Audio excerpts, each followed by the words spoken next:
I am into pain. Wake up. It's time to wake up because somebody's talking at you. Whoa, Bonnie by observation joined the video call. And hey, Mrs. Bonnie and JoJo and Chad the Walrus is in the house and a bunch of other people that I can't see at the moment. So hey, everybody, how y'all doing? I don't mean to be distracting, but you are distracting. I drink a lot of beer. No, you look totally sober. That's what I was saying, but my wife, I mean, really. What's up, Mrs. Bounty? Thank you for grabbing her attention, Rev. Thank you. I knew you were a friend.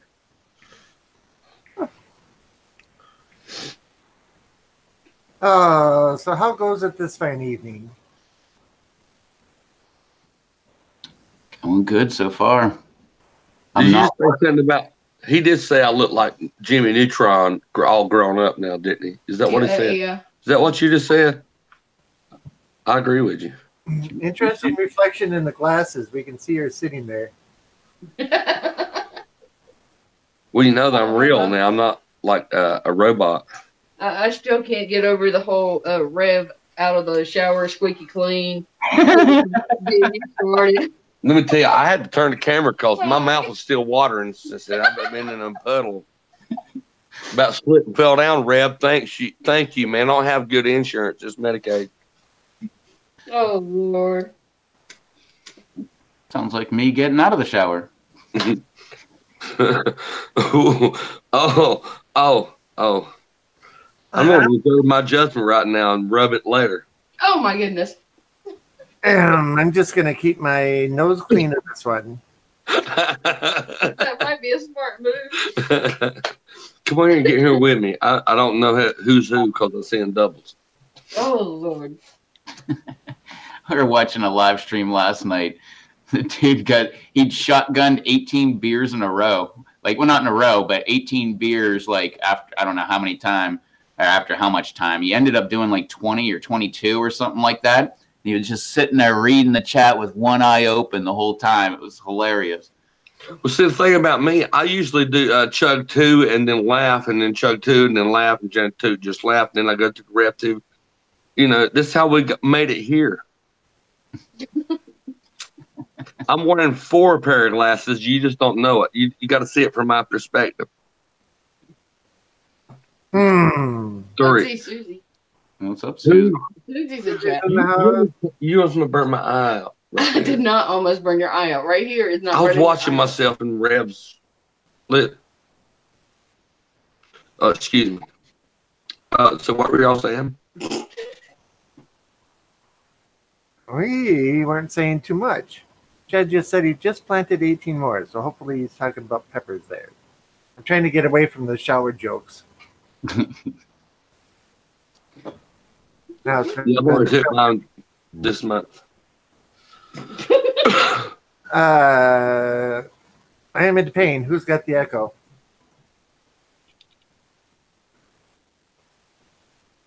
I don't hear an echo. I don't hear an echo either. I don't. I don't know what's wrong with my hands right now. They don't have a beer in them? Exactly right, babe. We get me out. Oh, Lord. See, this is why I've been hanging at Rev this long, babe. Mm-hmm. Everybody should know this. So moving on.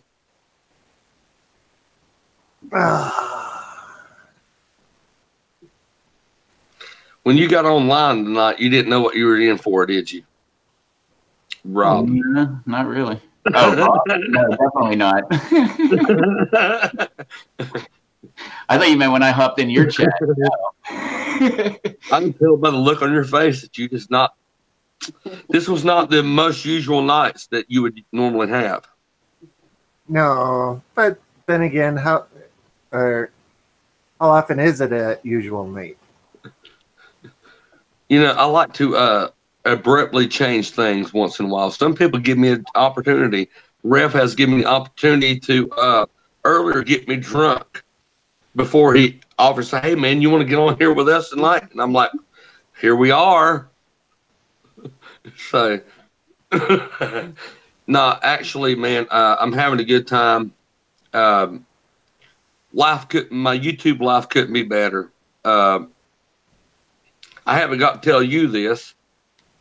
You've met before. I think you've understood before that I didn't mind, eating things that make my face burn and stuff like that. I've watched you and Rob, you and Rev, countless others, hanging out and one. I'm a comedian. I don't mean to be. It just accidentally happened. There's something about the way the planets and lines of certain different celestial bodies were happening. And then I had like some yin yang crap tattooed on my body. Next thing you know, we're here right now together. How many times you thrown up tonight? Who, me? You? None. How about you, Rob? We were in that live stream, like I was telling you, with that dude that was shotgunning all those beers last night, and somebody was saying that he was going to puke, and I'm like, you can puke from beer? Really? Well, I mean, was y'all talking about me? Because I had to do that earlier to make sure I could drink the rest of the beer I got. I mean, processing beer is one thing. Holding it in your stomach for a little bit for people's entertainment is another. It's probably been years since the last time I threw up. Yeah. Because I just don't. Yeah, I don't remember the last time I did. The last time I did, I almost guarantee it was liquor, though. I posted a video not too long ago where I drank a bunch of liquor. I'm not drinking no more liquor no more. So if you want to see me drink liquor for the last time in life, I do have a video up there where you can see that I drank liquor for the last time. I'm done. It was a $60 fifth. I drank half of it in a few seconds, maybe milliseconds. No more. I'll eat peppers. Raymond's in the house and says I throw up almost every time I film. Yeah, I know. I've seen that. Yeah. Remember the omelet video? Oh my God. I couldn't even. Don't even remind me of that. Oh, that was so gross. That was bad. That was really bad. But yeah, no, last year we had a lot of liquor-filled live streams. Especially me and Blumberg thinking it was a great idea to go live at like 3 a.m. and keep on going until like 9 a.m. People were going to work going, you guys are still here? Oh, you're drunk. See, that's how I was, Rev. I woke up out of the floor, looked up, look, these guys are still alive. Y'all were inspiration. I learned I learned a lot. I know how to grow peppers now. I also know how to stay alive a little longer than I normally did drinking. I'll shut up now. Not very likely. What's up, Sherry? Omar's in here. And Omar. Hey, Omar. The Bomblet best and worst video ever to film. Yeah. That's like one of his signature videos right there. Like Scott, an everyday Canadian, has his putting food coloring in his eye video, and Raymond's got the omelet. And in case you're wondering what I'm talking about, he ate all the ingredients to an omelet, threw it all up, and then cooked it. Forgot he sat there and danced and shook it all up in his stomach first. Yeah. It was very, very gross. Yeah, the eating light bulbs one, I couldn't watch that one once he started. No. I still don't think I've seen that. I've heard him say that a bunch of times. It's just always at the beginning of a live stream, and I forget by the end of the live stream. I have no clue why. Omar says you look sexy, honey.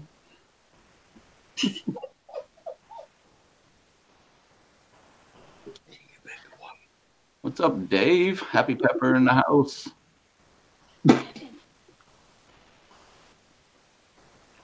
Well, Raymond's video today that he did with Troll with that ass cake and hot sauce, I'm surprised they got a spoonful out of that bottle for the three of them.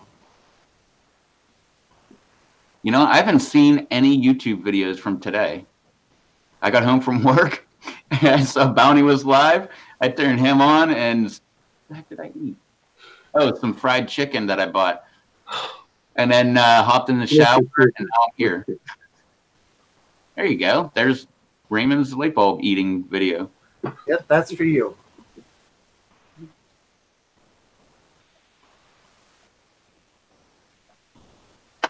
Let me open that up in another tab. Bounty, that was close, but we saw you miss. More practice. Just notice I didn't make any promises before I was invited tonight, so just note that anything goes. Isn't that the way it normally is, though?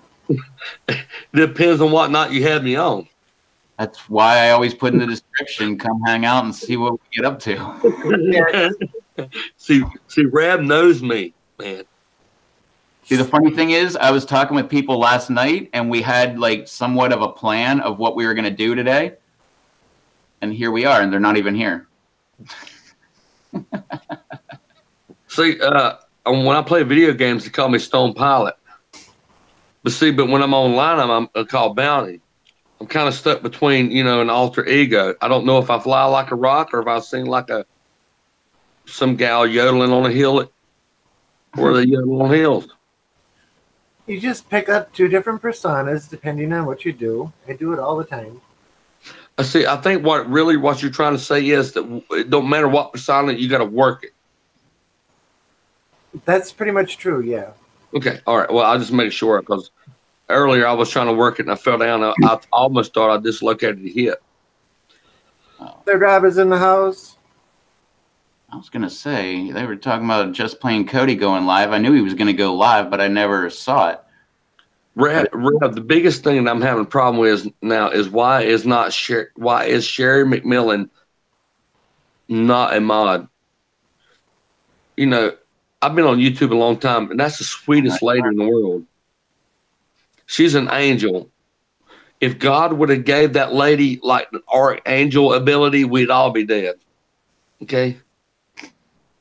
With that being said, give that lady a wrench. Got one. Look. Yay, Sherry. Let me tell you, I don't really Rev Toast TV, Batman, Make It Wayne, Charles P, and all these people. Y'all are guys that promoted me to where I am right now. And to be able to say that and to see her name turn blue like that, right? Do you know? It's like, I don't know. I can't describe. That is, Well, I give wrenches when people have been around and I think they're cool, or when people I respect tell me that I should give them a wrench. Well. So Sherry falls underneath both those categories. No. Correct? What I'm saying for me, I mean, Sherry, I love you, but right now it's about me.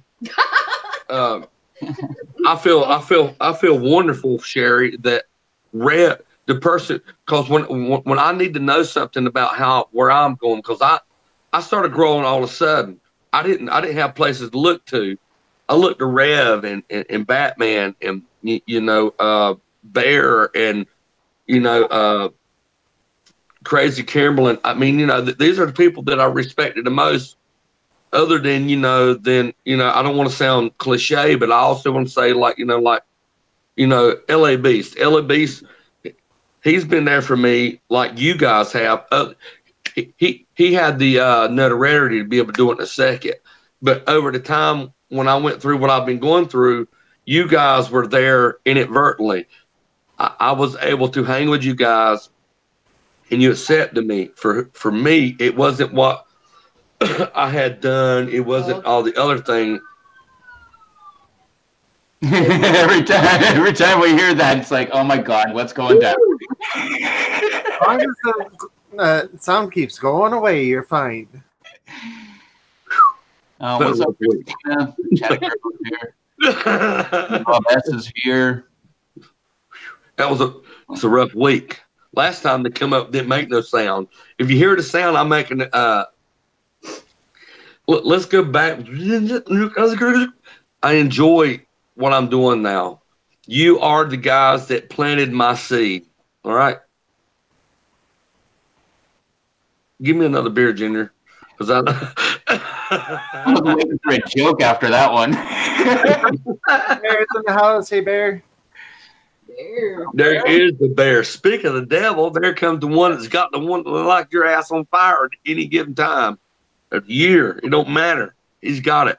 All you got to do is stick it in your mouth. You burn once in the mouth and twice in the south. Ah, I've never got it hot coming out. Well, dude, let me put it up right there, bud, because let me tell you, I've coined the phrase, one in the mouth, two in the south. If you don't get it, don't tease The last me. one. My last one. That is the last one. You I had drunk 12 when I pack. turned my online stuff on. Mm-hmm. You know what the funny thing is? You were, or who was that? Was it Omar? Was it Doja? I can't remember. One of them were saying like doing a Bounty After Dark live stream. We were just talking about that last night with a bunch of us doing it and having you guys on there too. Man, I'm game for anything. You know, I don't want to sound selfish at all, but I would like to say that Shellfish. yeah, I don't want to be a shellfish, you know, like a shrimp, a small one. I want to be like a big one, like a The shrimp that wouldn't share his treasure. the shrimp that could, you know, that ate a whale. That's the shrimp I want to be. I don't want to be a krill. I'm close to the water too, Rev. Let's see. What I'm trying to say is that it's delicious. How close are you to the water? Oh, about 3 hours further away than you are. Oh, okay. I was gonna say like I'm like 5 minutes from the ocean, and that's because I have to go north to go east. If I just went east, it would be and could drive. It would be 2 minutes, 3 minutes. I used to go to Hyde County hunting when I was a kid. I went twice. It took us 5 hours to get to Hyde County. My mom used to be engaged to a guy that had a house or a trailer on the Pamlico Sound. And so I've been to your area without giving out a whole lot of information because, you know, I think that's key to some of the things that's happened to me. But anyway, I fished the Pamlico Sound regular and, you know, before me and the wife got married, say, before 14 years. I've been on Kitty Hawk, and I went down. I fished everything to North Myrtle that was viable fish area with the bridges before they were broke down due to the storms years ago. Like I said, the scariest thing I've ever been in, bulls. I've turned breech cows. I've reached my arms this far up into breech cows and flipped them around to where they could get, you know, the stillborn out because they were going to die. You know, I've done things like that. The only thing that's made me run was a clear nose skate. Pepper Putz is in the house. Hey, Devin. You know what a clear nose skate is, don't you? No, what's that? It is a fish close to you that I've caught before that gives a crazy fight. When you bring it in, you don't want to take your hook out because it looks like, you ever seen a dog take a poop? You know how, I mean, this is the best way I can describe it, but that's how you've got to reach into there and grab your hook out of that. Watch your dog poop and then know that there's a hook in there and you need to reach in there in that hole and pull your hook out. No, I'm not going to do that. I'm in your area. That's the best thing I can. You said that Pamlico Sound. Me and my brother-in-law went down. Some of the best shrimping that we ever did was in Stumpy Point, right off the Pamlico Sound. We trolled for I think like 20 minutes, one pull, and caught like 30 or 40 pounds of shrimp, as well as calamari and crabs and all. We just threw the crabs back. Well, the night that we went through, we went by my mom's house, We're on the Pamlico Sound. Then we went to the Kitty Hawk, and then we worked our way down. Me and a buddy of mine, and it took us 3 bridges, but these bridges had lights, and it kept light over the top of the water. So a lot of bait fish would be there, and that's what kind of gives us the idea. We run across these people that had these big green lights. Now they were like, you can imagine a fluorescent light, like the purple one, how it makes the light turn, like the reflectant light off like something white turn real bright. Well, they had these green lights. They were hanging down, and I mean, they had them. I mean, I don't want to exaggerate. I want to tell you the truth. I say 20 foot of line. They had a generator running these green lights, and they had made it in a big square, and they'd keep it about that far off the water where it was lapping. Man, the biggest fish I've ever seen in my life that didn't have a hook in their mouth or whatever were tiger sharks, half as long as a room I'm in right now, and they were eating a bait fish that was drawn by that green light. Me and my buddy Amos, we were dropping lines down there without no bait. We were pulling in like grouper, not grouper. No. They made a grunting sound. I forget the name of them. They go when you pull them up. Sherry just done it. Oh, thanks, Sherry. That's awesome. Sherry's awesome. I told you, didn't I tell you? Didn't I tell you, Rev? But what were it? Grouper? No, not grouper. They were. Yeah, that was pretty cool, Sherry. Thanks. But anyway, that the talk about near your area, that is what I think about. And the first time I ever seen a black bear was I followed this little path that was about this big around in Hyde County, and my dad was trying to take me to a spot that he'd been one time before I was there. We walked down this path and couldn't find out that was a black bear path. We both come out the path, stood out there with the guns for a little bit, laughed about what's going on, talked about what we were going to tell everybody else that happened when we got back to camp. So, Daddy, if you're watching, yeah, I do remember that time you told me to lie that we missed what we were shooting at, but the bear run us back at the camp. I've hunted down in Hyde County. Hey, Brando. What's up, Brando? Superman, that ain't Brando. That's damn Superman. You ever seen him eat a chocolate doodle? Yeah, we've discussed this on my live streams. Brando is one of the lizard people. That's why the peppers don't affect him. Superman. It's the only logical explanation. Very glad he don't work. Very glad that he don't work at a McDonald's, because he'd have put everybody out of a job. He could have done the whole East Coast by himself. What's up, Alex? What's up, Rocky? Rocky is in the house. I see Alberta Pepper. I see. Yeah, Alberta Pepper is Alex. Yeah. And I also see the one and only Susan. Susie. She's here. Oh. Yeah, Rocky Harris is here. She's been here for a while. I'm surprised she hasn't joined us. Yeah, I'm pretty sure I said hi to Rob Schaller, but if I didn't, what's up, Rob Schaller? Yeah, I said Third Rob is in the house. Yeah, we come up with, we don't come up with, I guess sometimes we come up with names for people, but most of the time we try to find out what people's actual names are and then call them that, which is funny because all the live streams that I've been in the chats, nobody ever asks my name, so they just call me Rev, which I just find hilarious. I mean, it's fitting for me. Like when I look at you and I say Rev, I mean, it's fitting. It's not like, it's so fitting that I don't even need to know. I look at you, I see Rev. I mean, bottom, that's the end of the story. Oh, no, at this point, I'm not telling anybody my name. I'm just going to leave it at Rev. I mean, it's funnier that way. If nobody knows your name, you have less drama outside your door with guns. Sure. Maybe. All depends. People call me Ernie. It's not my real name, but my name. If you know me all my life, you would call me Ernie.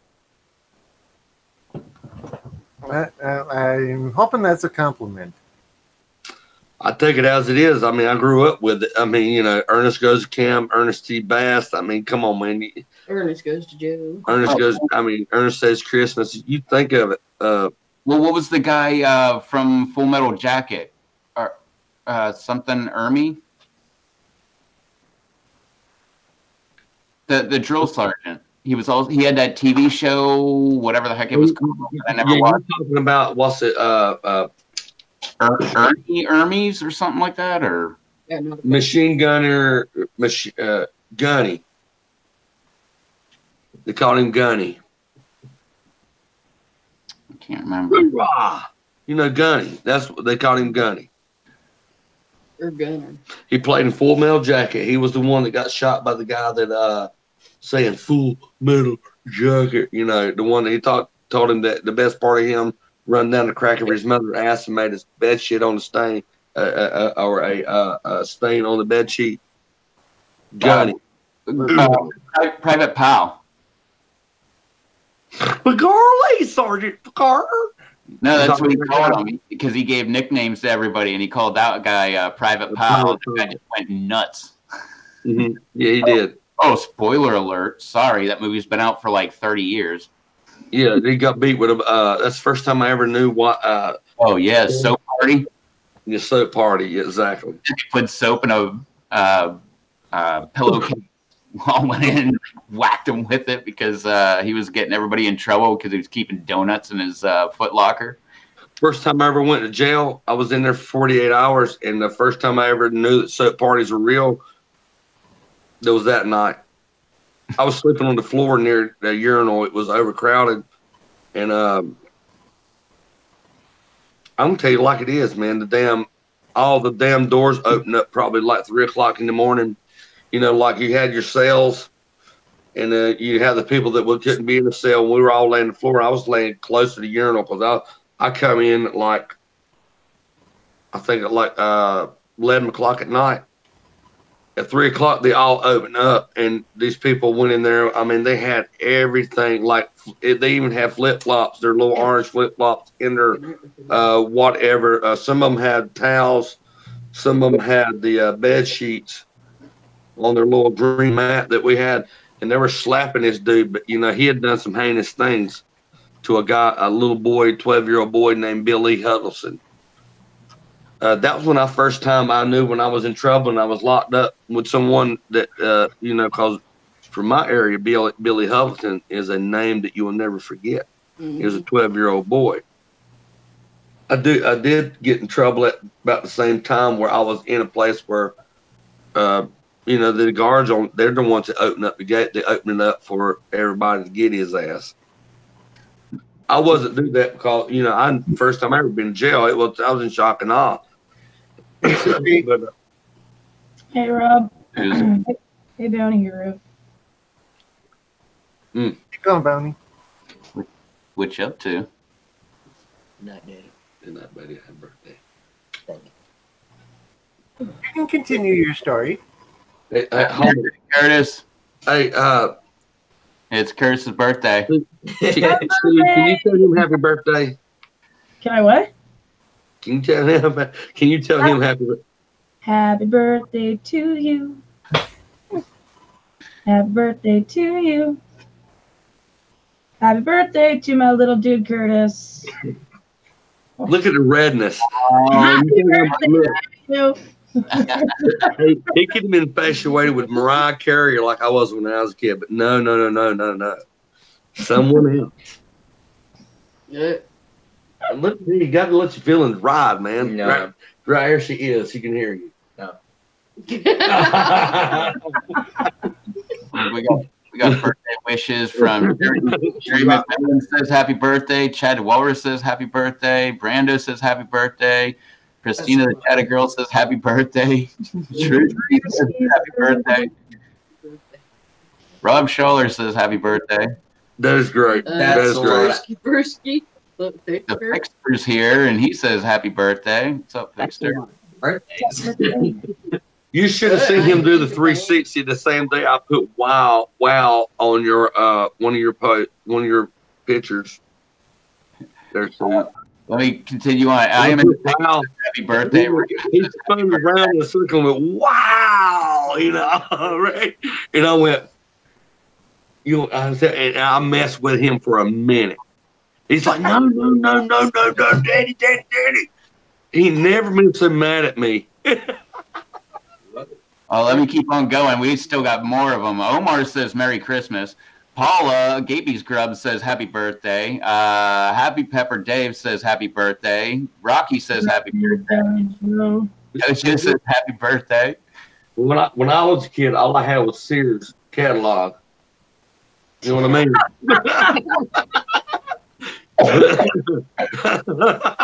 That's in a song somewhere. I can't remember what song that is.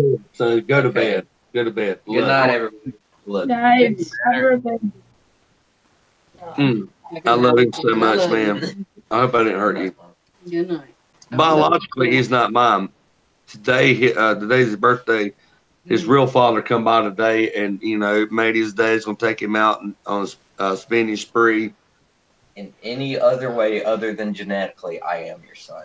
Yeah, my heart was ripped out at the same time that I was happy.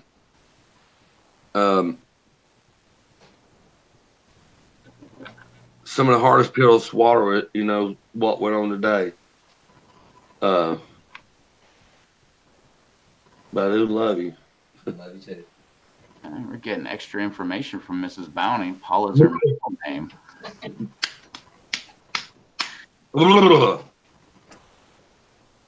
Brenda says Happy Festivus. You know, Festivus is for the rest of us.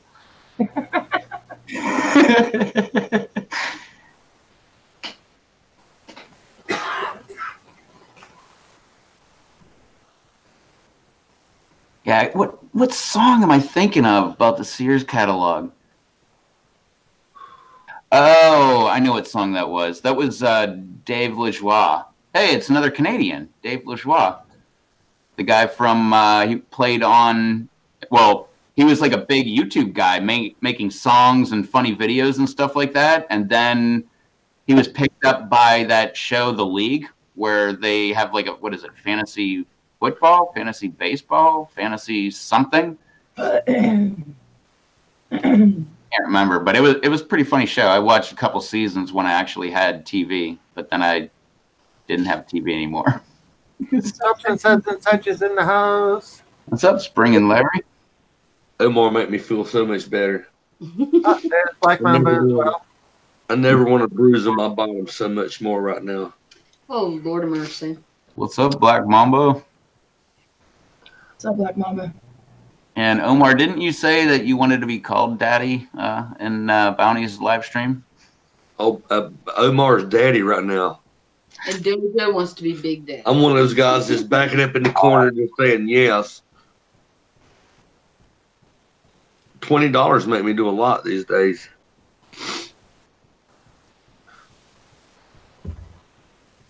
Should have said that maybe.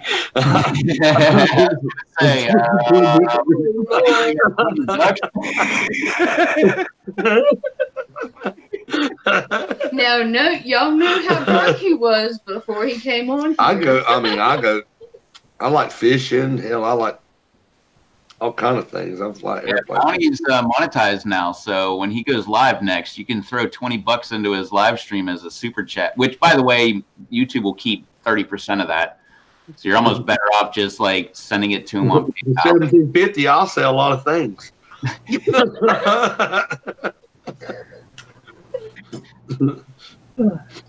This is the first week I've ever been able to look at my YouTube studios to see your projected outcome. I've made $36 for the things I've said here lately. I mean, what else can I say? Yeah, YouTube definitely takes their cut. Sucks. Money's money. I don't care how my ass feels.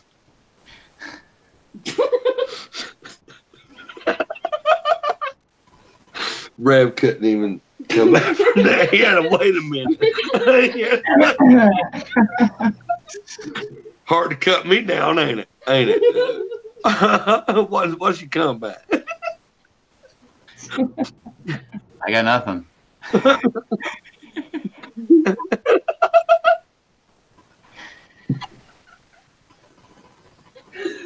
Oh man, that's hilarious. Woo.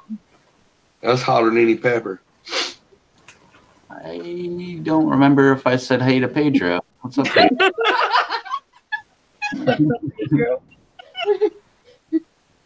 I don't think you did if it helps any.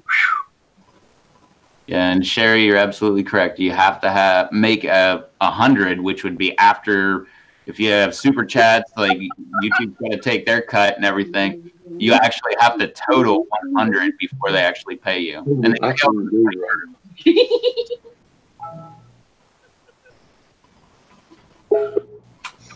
that. Well, Twitch is the same way, and so is Mixer. You have to have 100 coming to you before they can send it. And same thing with Amazon. If you do the Amazon links, like I do in my regular videos, they make you wait until you get 100. But if you do the gift cards, they'll do it, I think, at 15. Which is weird because I've made like $100, but they've never paid me out. And I messaged them and I said, "What's up with that? Like, how do I get all that back payment?" Which I never got. And they sent a message like, "Oh, well, here's what's going on." And I was like, "Yeah, but I guess I just asked like, well, how do you get the back payment?" And they were like, "Yeah, well, it should come, this way. Like, if you make 100, we'll send it to your bank account. If you want a gift card, we'll do it at 15." And I sent him a message back saying, "Okay, well, I got like a whole pile of back pay I never got. So how do I get that?" And he never messaged me back. Just like a big company. So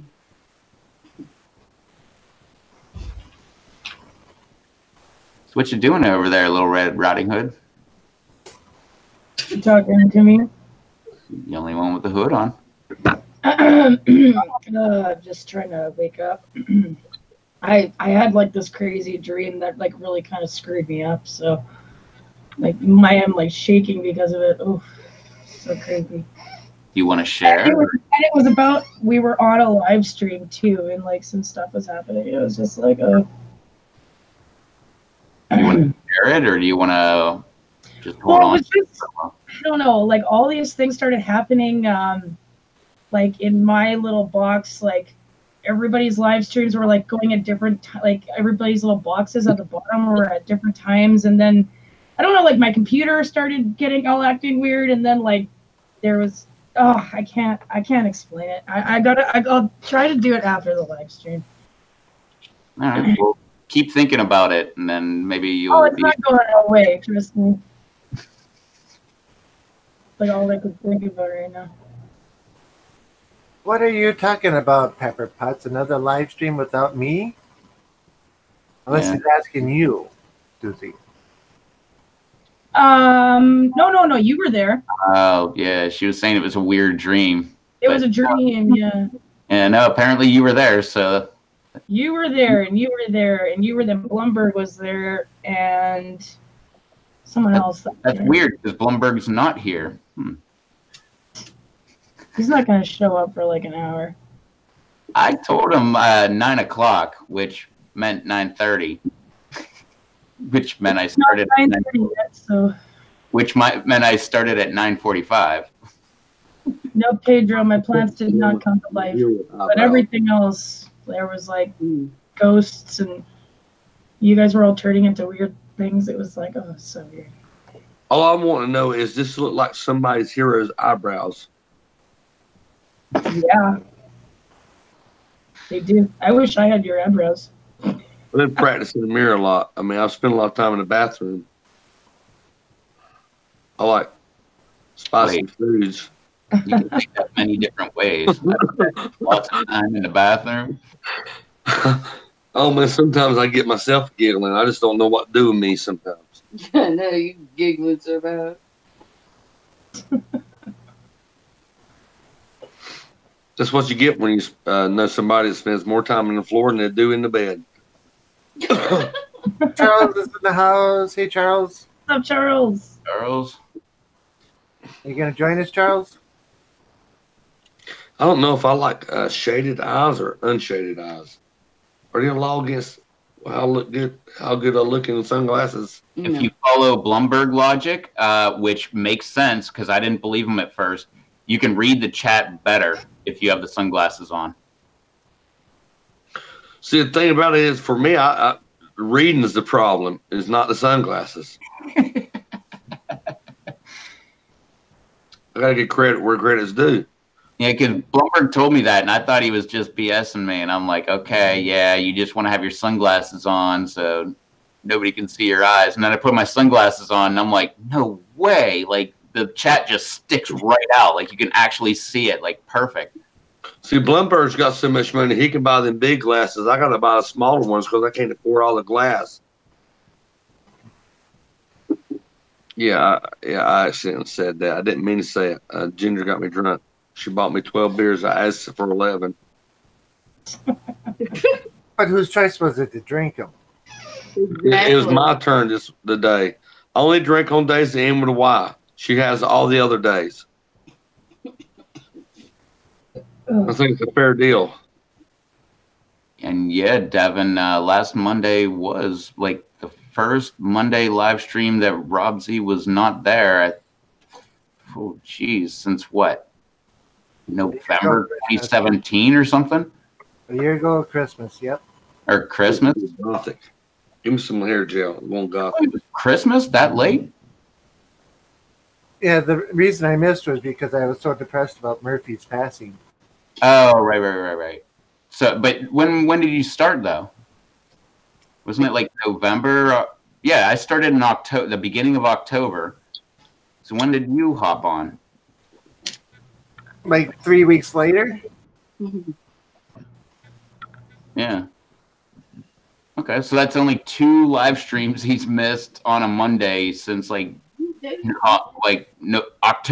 of October 2017. Yeah. Even when I wasn't here doing live streams on Monday, he was still here doing live streams on Monday.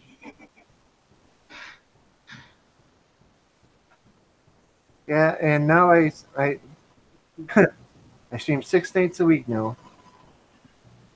That's always fun. Oh, Fixter's out of here. He got in at 1:30 a.m. and is spent. Leave the stream. Got in at 1:30 a.m. I went to bed at like 6 o'clock this morning and went, or 5 o'clock this morning, 6 o'clock, then went to work at 10. I did. Omar, next time you It's brown carpet. here to help get him up off the floor. Yep. Night, Fixter. So, did Charles ever answer us as to whether or not he was going to join? No, I haven't seen. Nope. No, Charles just likes to say hi and then sit back and watch. So everybody, let's all talk about Charles because we know he's still watching. Let's talk about Charles, baby. Let's talk about him and way he can make sauce and stuff. They can burn your fat. Oh, I remember that song when I was a kid. Sorry. Yeah, we got a song and everything, Charles. Charles inspired my hairdo for this evening.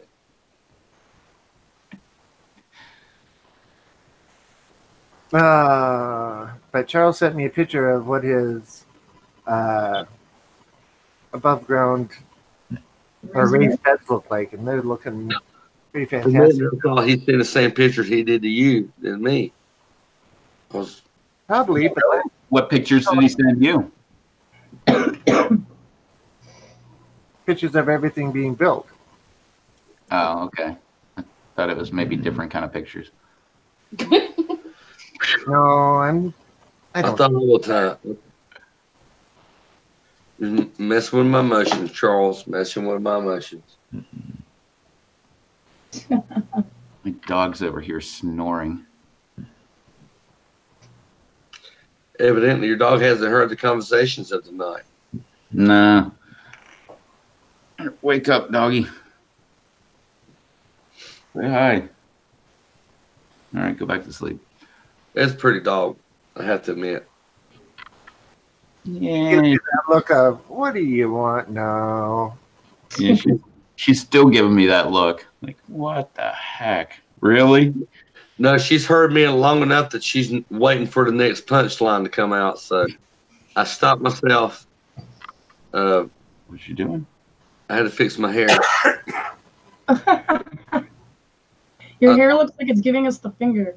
I was going for that look. So finally, I have.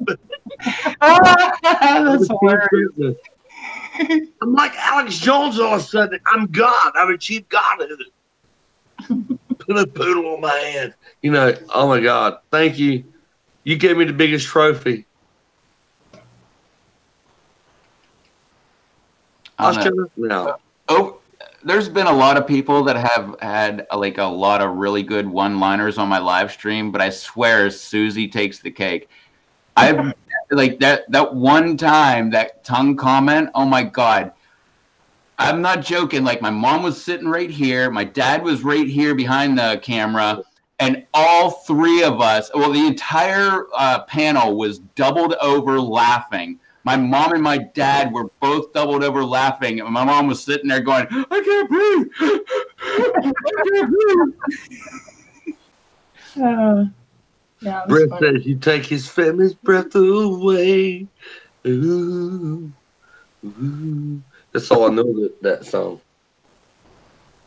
If it wasn't for Grand Theft Auto games, I wouldn't know any songs. That comment was so great that I couldn't even remember who made what comment to Susie to make her actually say it. Because it was like a week later. I was like, yeah, I think it was I'm the one that said that. Charles was like, no, I'm the one that said that. Like, really? That's how hard I was laughing. I forgot who even actually initiated the conversation. See, I've hung out with Rev long enough to know that he has a girl with a buttocks with really long hair right above his do-rag. Oh, yeah. Oh, yeah. If I had that above my head, I'd keep wanting to point up. Smell my finger every once in a while. That's my favorite picture of all time right there. I like that. I like it. That is awesome. That is one of two. And it was one of one until I actually was given that picture. And then the lady who painted it, who gave it to me, actually painted a new one. And it's actually not that good. This one's way better. But no, it's signed on the back to me and everything. It's got the title, and it's called, what the heck is it titled? Don't make me take it down off the wall. What's up, Eric? I think the best thing is to do is leave it as a title. I think the best title would be the best representation of what people see out of it. Because, you know, I think one of the biggest things, knowing you from right now, is that painting. Actually, I don't think I've ever shown you, Bounty, so I might as well show it. See? It says, do nice things for other, love Robbie Grady, and it's called Breaking Through. I love it, man. I'm telling you, that is a for me right now. You got the Mona Lisa. You got, think of all the old names that you can think of. For me, in my life, in my YouTube life, or where I am right now,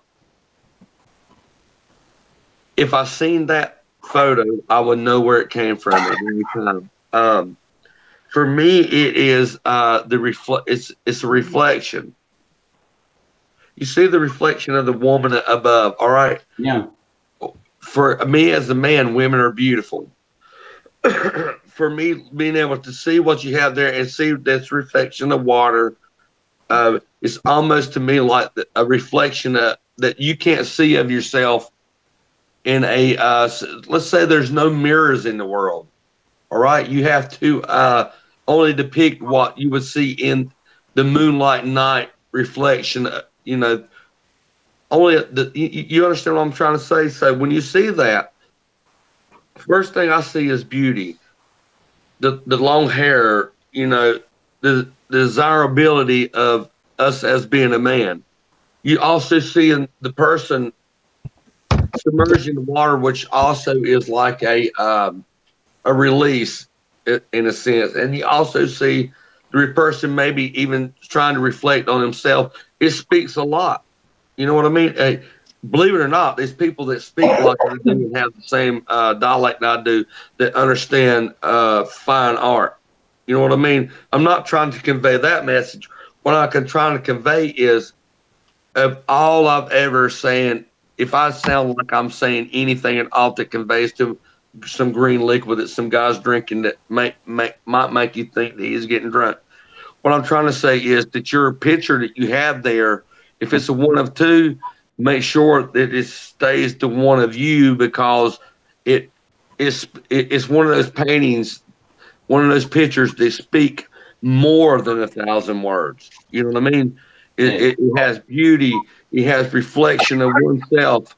It has what else left to say, man? What else can I say? Well, no, there's more to it. It's actually autographed right here. It's got Robbie Grady in 2000. But no, the picture is called Breaking Through.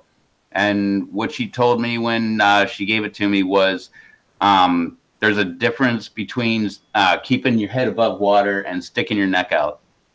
It's easier to breathe above water, for sure. JRF is in the house. Hey, JRF. What's up, Lumberg? JRF, what's up, Lumberg? It's definitely a relatable piece of art, for sure. I mean, you can. If you've ever had a struggle, that's one of the most badass paintings ever. Like, my mom is an artist. She has her master's degree in art. My parents had a pottery business together. My dad was kind of an artist too.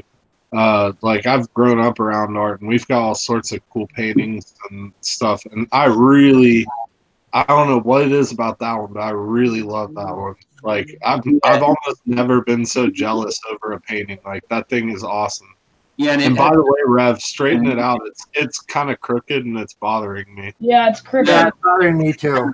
The camera's crooked. I've already adjusted it. Like, either your couch is crooked or the painting's crooked. Either your couch. The couch is.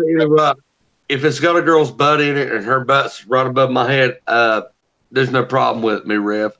So I don't know what these people are talking about. That is one of the coolest paintings ever. Like, I really do. I appreciate the artwork that is. Well, no, it's not my favorite picture because of the butt. It's just the whole thing. No, yeah, the butt has nothing to do with it. I'm not a fucking pervert. I'm just saying, like, you know what I'm talking about. So, it's just we've got more risque paintings than that in my house, but they're still awesome. But just, I don't know, everything about that and the color. Like, I love blue, so I don't know, that one just speaks to me. I don't know what's up with this couch because this picture is totally square to the wall. I'm looking at it. It looks like way cocked to the side.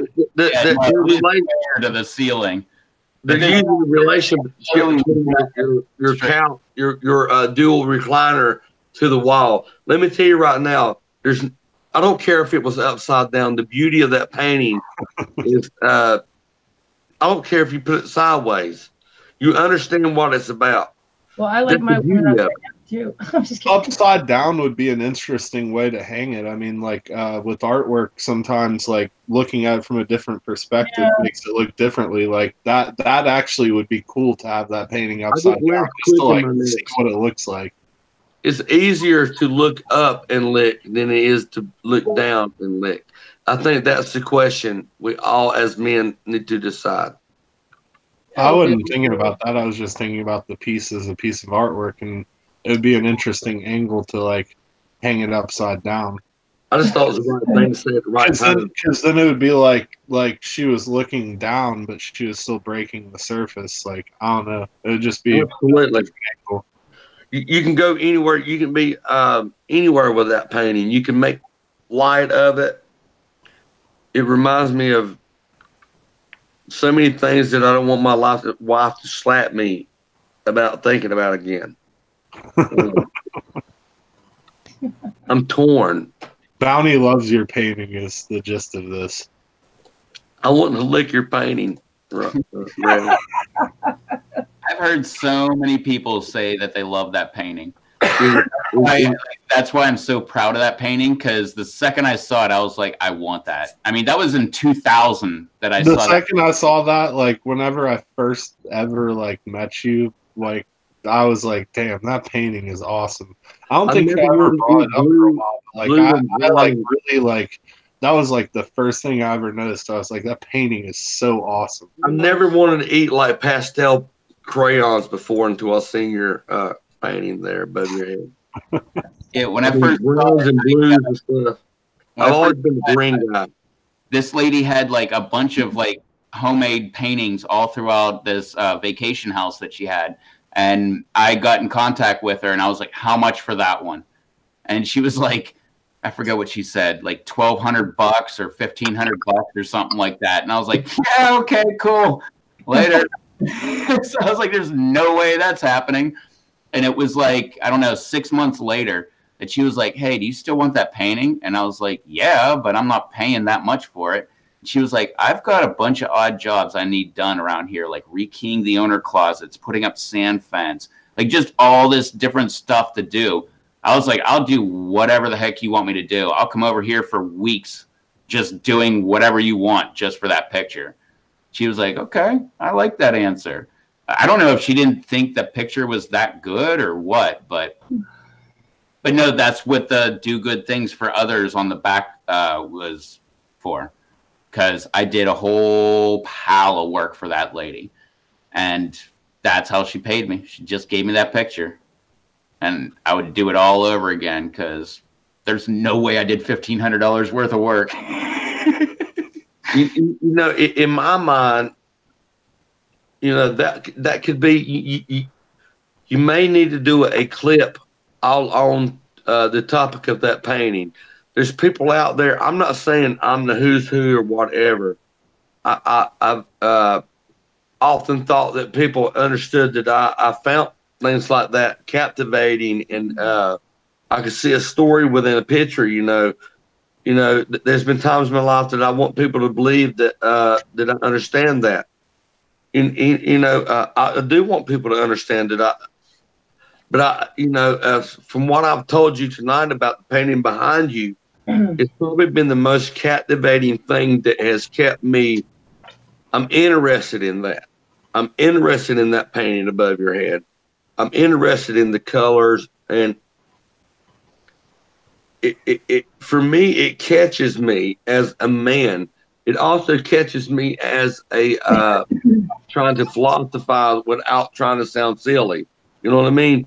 I'm able to look at that picture and feel an essence of something that you don't feel. Does that make any sense to anybody? I mean, I don't know. I don't want to sound weird. I do like it. I do think that there's something there that there's not been noticed that I think it should be noticed. You know what I mean? Does that make any sense? Does anybody with me on that? Yeah. I love good artwork, and if it's just a good piece of art you want to talk about it, you want to show it off. Let other people see it.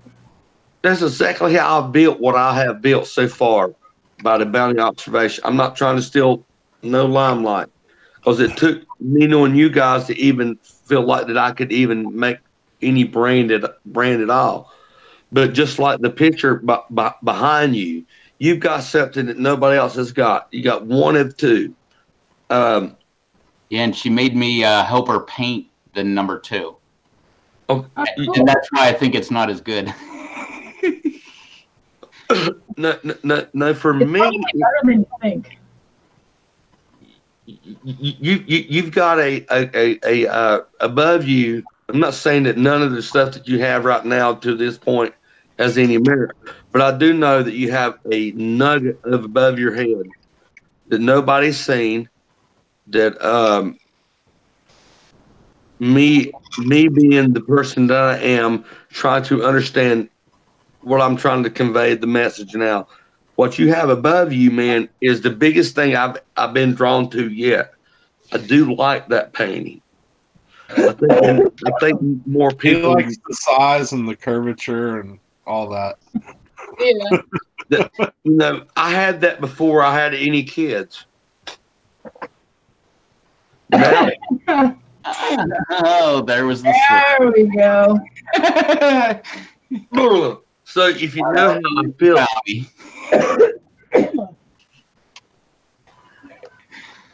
I'm all ears. But Bounty, could you tell us how you There's a really? ring. Could you tell us how we really? No. So Bounty, moving on. tell us how you really feel about the painting, though.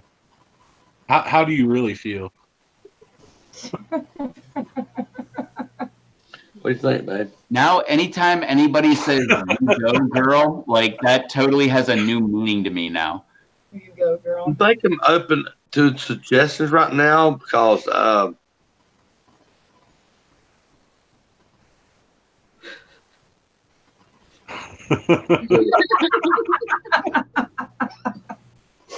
anybody would like to help me. You dug your own hole, buddy. Yeah. I can't go down that path with you. Please. I love you, but I can't save you. I can throw you a rope, but you gotta catch it. But yeah, anytime someone says "you go, girl," like I've heard that all through the '90s and stuff. Now it has a completely different meaning. Heck yeah, you go, girl. Yeah, and if you don't know what I'm talking about, look up a "go, girl."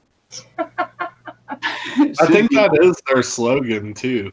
Yeah. Susie will be getting one in the mail soon, and she'll be talking about demonstrating that. She's gonna do a tutorial video on it. Yeah. By tutorial, I think she's just gonna hold up the picture and be like, "Yeah, see." Yeah. Trust me, I did it once. And You got at least give your review on it. You got to use it and give your thoughts. I got to get my feet wet. Yeah. Now, thanks to Rob and Rev and people not energy. Now look what I got to do to prove myself. Again? Some more Mad Dog. Your Well, wife really yeah. loves you. Will it make you happy? No. You don't want me to do it? No. What you want me to do? Kiss. Oh my God, you don't know what a bullet feels like being missed by. If you ever been, I'm good. All right, so what we were talking about? All right, let's get back to business, people. Oh my God. Let me tell you, if you ever felt like you're going to the doghouse, that is the best reason to ever have some Mad Dog 357 25th anniversary turbocharged with. This will get you out of the doghouse. It worked for me tonight. So what's up, Rob? Just thinking about it. How you been doing, Rob? I hadn't seen you in a while. Yeah, I've been doing good. That's good. I remember last time I'd seen you, your back was giving you Yeah, I was trouble. going to ask what your back was doing. Yeah, but I I haven't. you weren't around last week, and I didn't know if it was still in relation to that. I asked Rev, and he was like, "No, he didn't say anything." But I was like, "Dang, I hope he isn't still hurting from that." No, it's something totally different. Oh, That's all good. I'm just glad you're doing good. Yeah. I should have messaged you, but I've been busy. But I was thinking about you. Cool, thank you. But yeah, felt strange not being on, but yeah. I think we all felt strange you not being here. Yeah, we made Susie be Rob Z last week. We're like, we gotta read all the chat. I don't do it like you do, though. She was the one that was like, Rob Z's not here to read the chat, so somebody's got to do it. And we were all like, yeah, that's you now, Susie. Thanks for bringing that up. And I was already doing it, before I said that, someone's got to do it. Yeah, I think she was trying to pass the buck, but we just kind of passed it right back onto her. Yeah. Yeah. Yeah. So I see Paula has joined us. Paula? No, Paula's been here for a while. I never know. What's up, Paula? But I wanted to say hi. Who's got the Mars slot for Rev Toast Network? Tomorrow? Tomorrow Soaps and is Suds. Soaps and Suds and such. Yep. Larry and Spring. And possibly Innocence. Depends on if she's around or not. But Yeah, it's usually the three of them. And, I mean, sometimes they have some of us on and stuff. I mean, it just depends on what's going on, but it's usually an entertaining show no matter what. Yeah. I always enjoy hanging out with Sips and Suds. I do too. And if you're here through me, I would like to let you know that when people say innocence, it's exactly how it is. If you know the definition of that. Innocence is the name of a young girl that her brother and her mom are subs and subs are there to convey a beautiful message, but Yeah. they're not going to tolerate things that could disrupt innocence. Yeah. You're right. You know what I mean? So respect is it's not asked, it is expected. And I love being there under that. So yeah, so if you're here on my behalf, make sure that you know that. Yeah, no, nothing They're that great away people. with. I love them. I feel like they're like extended family. I mean, I really do like care about them. They're good people. Yeah, Man, I've gotten to know them the last little bit, and we live in the same state, and knowing what they do and stuff like that. You know, I'm in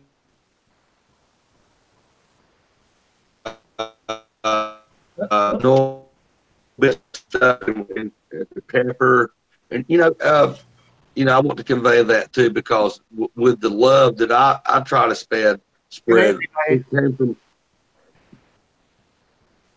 came from people. Yeah, like what's you up, Levi? And good night, bro. Hi, bye. You gotta get used to me just saying things like that and not stopping your stories. So keep going. Yeah. I love y'all. That's the best way I can explain what I'm trying to say. I love y'all. I love people. Yeah. And I fell down on the floor before and drooled a few times too, but I don't want you to hold that against me. Well, you and Mrs. Bounty are awesome. Curtis is awesome. I think I like him a little bit more than I like you, but.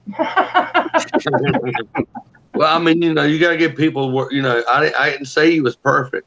I never said any of that.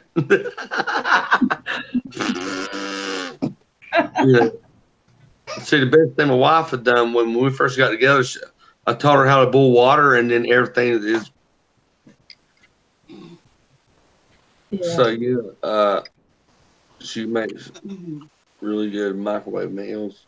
She makes good microwave meals. She redirections good. So Rob, have you been using any of the things that I've sent you? And if so, then do you have any thoughts on anything, or what have you been enjoying? Or I haven't really asked you that. Enjoying all of it. There's just a very small bit of the jerky left. I eat it a small piece at a time and enjoy it.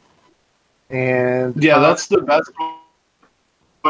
That's why I make it so hot like that, and it is crazy. I mean, it's hot for me. I knew that was going to be like way hot for you, but it's not meant to be like jerky to like eat for like to be filling. It's more just like a little spicy. Yep. Yeah, I ate a small piece of it at a time, and it's enough to get the flavor out of it, get the heat out of it, and then I'm good for a little while. And that's why I make it the way that I do it. There's actually, other than just like the salts that are in like the ingredients that I use in the marinades and stuff, there's not any preservatives in that. Like I don't do anything to do it like preserved, and I don't put it in a bag with the oxygen absorber. But it's not like jerky that you get at the store where it's like very moist. Like the jerky that I make, I do it thin and I do it dry. Yep. And I do it for a specific reason, and that is that if I didn't do it that way, it wouldn't have very much of a shelf life. Yep. But doing it the way that I do it, I mean, it lasts for months. And yeah, you take like the Jack Link stuff. That stuff is so moist. Yeah, they say on the bag most of the time with that stuff, like eat within 3 days or refrigerate. Yeah, 3 days of opening and refrigerate after opening. Yeah, and like that's why I make mine the way that I do. I do it more like the like homesteaders do, like when they like get meats, like, because sometimes like people that are like living off the grid and stuff, they might get meat and they might make jerky with it, not because they want to make jerky, but because they don't have any way to preserve the meat. And if you do it right and you dry it right, it can last, I mean, almost indefinitely. I mean, it really, like, as long as you don't reintroduce it to moisture, if it stays dry, it can last for probably a couple years. Yep. Well, at least you get the pants on and there's it. So that's why I do the jerky the way I do. But as for the powders, like, what have you enjoyed? Because I sent you so many things. Like, Yeah, it's like I 20, tried a bunch of them. 27. Yeah, I've tried a bunch of them, and I've been loving them as I go. What has stuck out to you, though?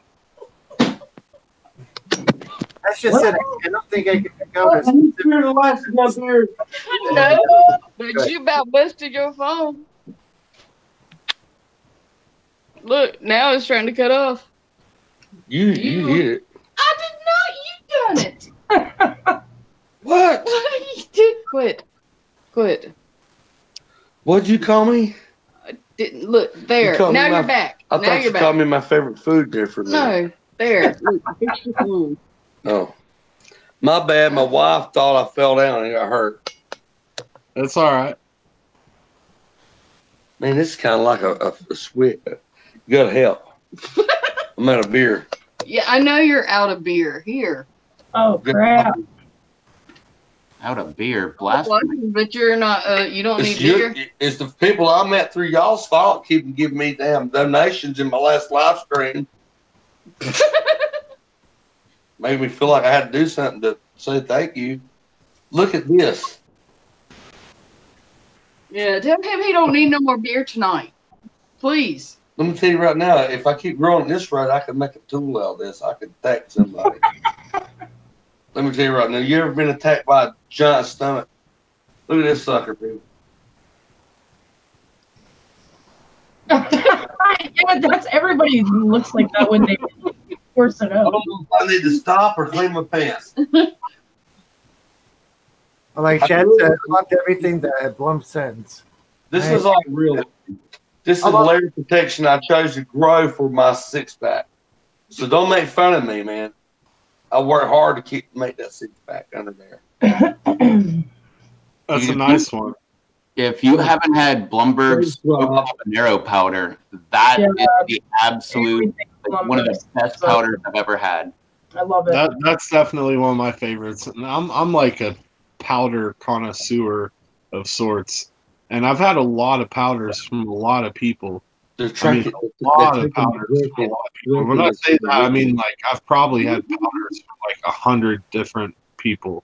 He's got taking my greatness to weakness, because if you are, I'm fixing to eat some real hot sauce and make me scream all But night. that's why I like put so much like thought and effort into the powders that I make, is because I really do enjoy them, and I want to make something. I don't care. I mean, not to say that I don't want other people to enjoy my powders, but I don't care at all what other people think of my powders. When I make a powder, I'm like, I have myself in mind. I'm trying to make something that I like. And then if I like it, then I put it out there. And that's kind of what I do.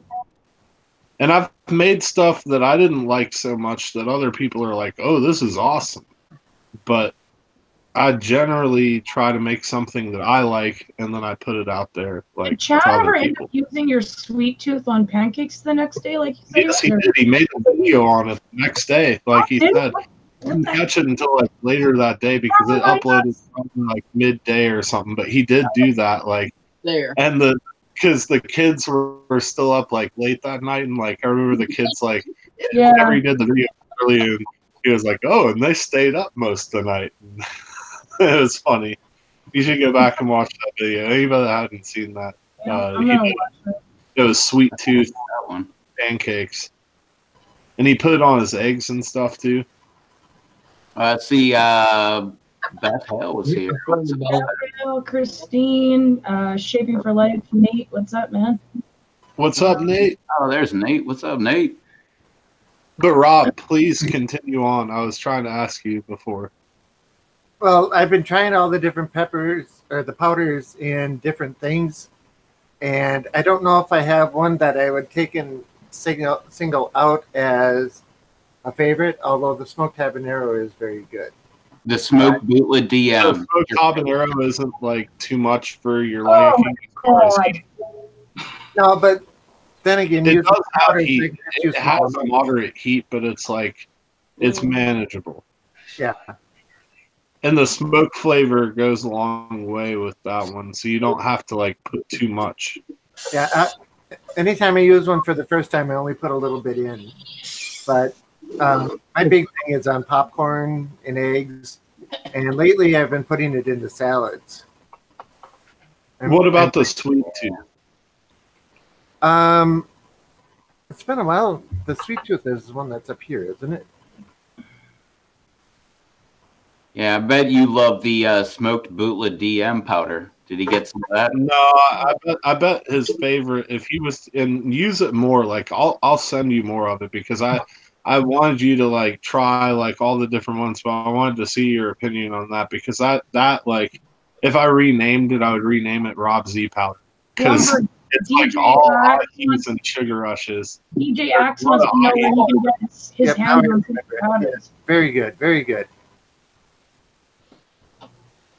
He wants to. Where can you get them? You can buy them, right? Yeah, I've some of the powders available on Google Plus. I guess at least for today. We'll see if it's there tomorrow. It may or may not be, but they're on MeWe as well. I was thinking about like I don't use Facebook, but I do Instagram. I was thinking about maybe like posting something on there because there isn't anything really necessarily saying that you can't like sell things. I might, and some of my friends that I know that are like local friends that I've like grown up around that I'm friends with on Instagram might end up like hitting me up and being like, "Oh, I'll take some." But Wait, was that Bounty just chugging Mad Dog? That's what I thought, but it doesn't. No, maybe not. It was. Oh, what did you do? we got a relationship going on, and oh, if you think I drink it right now, then the joke's on you. Yes, the lava dust is great. I don't smoke cigarette. What's up, Gage? What's up, Gage? Man, I feel like I just chewed a whole bag of Levi Garrett. Yeah. I inhaled some of it, honey. Yeah, Chad, lava dust is great. Blumberg sent it to me, I think, 3 times now, and that stuff went quick. Like, I went right through it. Super hot mix, the lava dust, all of that went, like, immediately. The smoked habanero, I tried to actually, like, hold on to that and only use it sparingly, but that stuff went just as quick. I love lava dust, man. That I think, like, other than the smoked habanero, those two are my favorites: smoked hab and the lava dust. I put lava dust on like every time when I go out to eat. It just stays with me. Speaking of spicy things, though, I got something pretty exotic here that I was thinking about trying tonight. I mean, I'd like to try it at least. And it's the Oh yeah, you were gonna do that. Hot Hookers Cheer Wine and Dine. You give me some hot stuff, baby. Hot Hookers Cheer Wine and Dine, and that's from Adam Hooker. I was gonna say that's from. It's some good jerky from A Hooker. Yeah, if you don't know who Adam Hooker is, he's better known as A Hooker. Yeah, No more. just A Hooker. When I stuck that bottle to my face like I was drinking a while ago, my mustache just burnt my lips. Just from me, taking the lid on and off. This jerky looks awesome too, and it's got like some pepper seeds and stuff on there that you can see, like some powdery looking stuff. I have no idea like anything. Like he didn't really tell me any info on it. He was just like, "Hey, I've got some jerky that I was wondering if you wanted to try," and I was like, "Heck yeah, I love jerky." And then he didn't even reply me, but it just showed up in the mail. And I was like, dang, Well, thank you. break off a piece and try it. Yeah, and Yeah, I'll probably eat it all. It's like a couple pieces in here. I haven't even opened up the bag, but you can smell it like very clearly through the bag. And the marinade smells amazing on it. Let's see what you're talking about. yeah, And and you know Omar, it's good when you can smell it through the bag. Yeah, it looks like there's two pieces in here. There's like this one's like a big long piece, and there's like a little bit smaller piece. And it's like relatively thin cut, but it does have some thickness to it. It's not like super thin. It's dry, but very glazed. It's a very glazed jerky, kind of like the stuff that I ate last night from Gohan. It's real sticky, but this one you can see like straight up pepper seeds on, like there's seeds on there. Bounty, you look beautiful. So I have no idea what I'm getting myself into or how hard it is, Glasses. but Where we go. I like how Omar said, "I love hot hookers." This isn't hot hookers. This is a hooker. It's not. Give me some. Rip said a hooker sent you his meat. Heyo. You gotta love that. I love these guys. This stuff is incredibly sweet. It's building up a little bit of heat, but it's not real hot yet. I don't think that it's going to be anything crazy hot, but it does have some sizzle to it. And the flavor is just incredible. That's And what my yet- mom. The Yeah, mama said Sherry, when I was born. The labor was incredible. Yeah, Sherry says Goham has some hot jerky. That's what I've heard.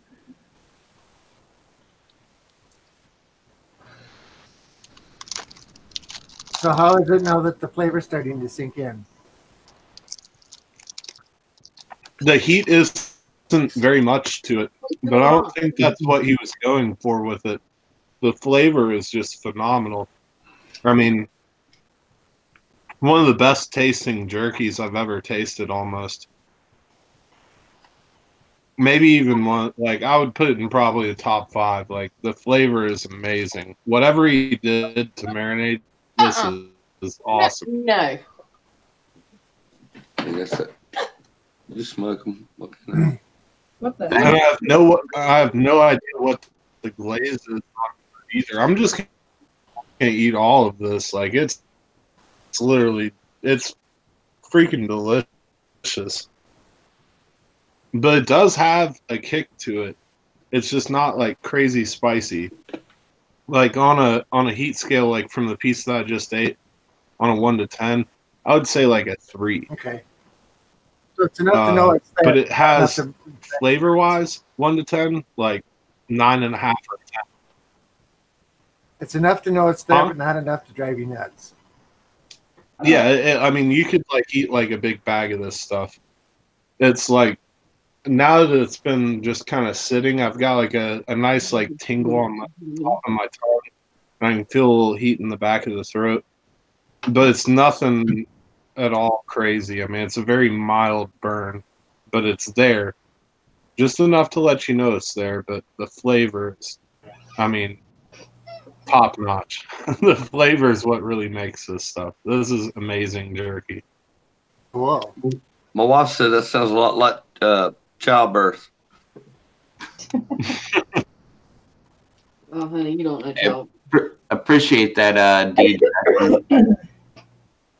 Said sub to y'all left like great stream. Take care. I'll be looking forward to more streams. Yeah, I don't know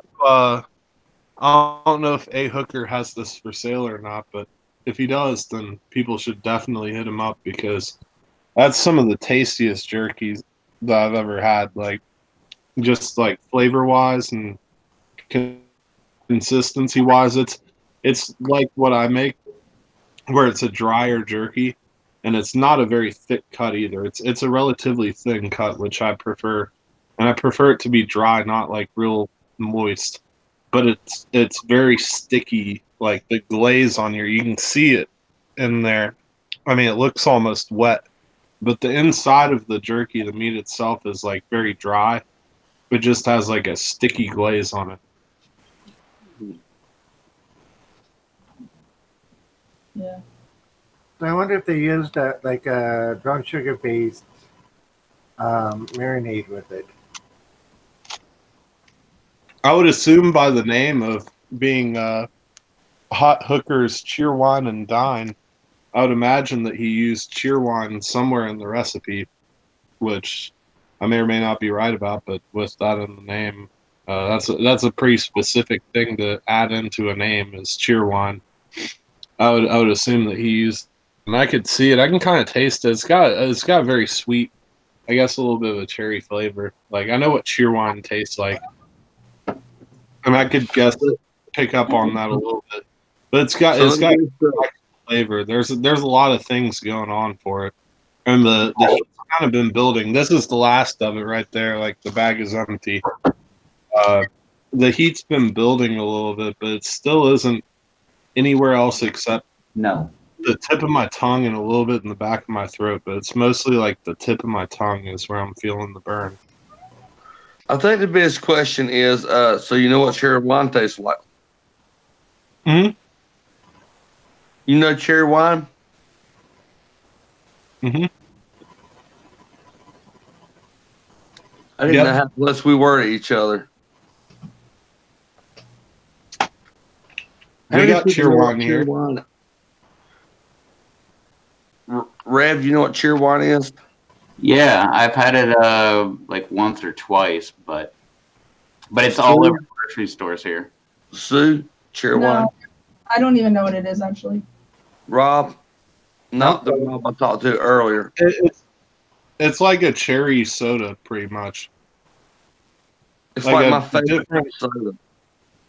So we have, you know, when you say cherry wine, I almost tear up a little bit because it come from my area. Do you know that there was a place here that made cherry wine soda that they got busted for making wine during Prohibition, and they were the ones that like said, "Nana boo boo, you don't know what you know," and next thing you know, Kraft quit making beer and started making cheese.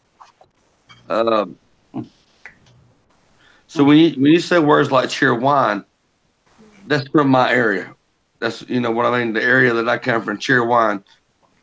Make sure when you say cheer wine, you know all the history that comes with that. Cheer wine, I love it. Cheer wine, RC Cola. Heck yeah. That's from my area. That's my people's. I grew up on all that stuff. I'm not far from you. I'm just over the hills. You're just over the hills, but you know, there's not many people I talk anywhere from anywhere other than from here to know what cheer wine is. Yes, I mean, honestly, I can say even a lot of the people that I know that live here don't know about cheer wine. It's only the people that have lived here forever that know about cheer wine, because it is really a regional thing to like our little bubble. See, if you know what Big Red is, Big Red would be the same, almost the same. Oh yeah, Big Red's one of my. When I was a kid, that was my favorite soda. Yeah, so Big Red cheer wine, we call it, it's Big Red, what you know as, and cheer wine for me, you know, but they're the same thing. But cheer wine, no, Big Red and cheer wine. Big Red and cheer wine are totally different. I think they're totally different. Yeah, Big Red's kind of more clear, more strawberry. It's the taste is different. Big Red is totally different. I've drank both those like since I was a kid. Big Red is a drink? Yeah, Big Red is a drink and a gum. I was going to say, but the gum and the drink are not at all affiliated. Big Red, the soda, is a red-colored cream soda. Cheer wine is kind of like a cherry-flavored soda. I don't know. It's almost like has a little bit of a Dr. Pepper-ish type taste, but with like more cherry. Coca-Cola and add cherry. Yeah. But Big Red is not at all like that. Big Red is a red-colored cream soda. It basically tastes like regular cream soda, but it's red. And another one of our iconic drinks for the area between me and Bounty is Sundrop. Sundrop. Yeah, Sundrop's And made that's actually in that's Concord. from my side. That's from like Pulaski, Tennessee, or something. The guy who made the formula for Sundrop and Sunkiss, he lives on the same street that my mother-in-law lives on, which is my wife's mother. I know him personally. Sundrop and Sunkiss come from Kannapolis or Concord area, North Carolina. I said, the people who made these the Sundrop formula, I know him personally. Is he still alive? Because the last time I talked to him was when I put a heat and air in his house. He lives on Pond Road, Locust, North Carolina. He made the formula for Sunkiss, which was followed by. Oh, are you talking about the one in the White House? What's his name? The White House right beside where I live. God, I knew everybody on the road at that time too. Yeah, I want to say Sunkiss and Sundrop come with it in. Where the guy who made the formula, I can walk to his house in 10 minutes right now. I've done the heating and air in his house. I was the one who looked at the documents on his wall that he had framed up there, talking about he was the creator of the formula of Sunkiss. And there, not long after I seen that, somebody walked up into the what was it, the place where they started it all, and walked in there and robbed the woman at the desk and shot her and shot one of the guys that and shot him in the face and killed him right there. So yeah, Sundrop come from my area and Sunkiss. I like I said, I know them personally. The same people who made or Cheer Wine. This is the derivative. This is the later years of so like the Cheer Wine, the soda company that they made years ago when they were busted in the Prohibition times for making wine when they were just making soda. It ended up being the next thing that they come out with was Sundrop, and then the next thing they come out with Sunkiss. Sunkiss it came out bigger, being bigger than Sun or the Cheer Wine. So yeah, you know what. We take pride in that. Same thing with Pepsi. Pepsi come from North Carolina. Pepsi come from the same place that where Rev is right now. So yeah, us North Carolinians, we hold on to that. I don't think Pepsi came from where I'm at. I thought it was out west.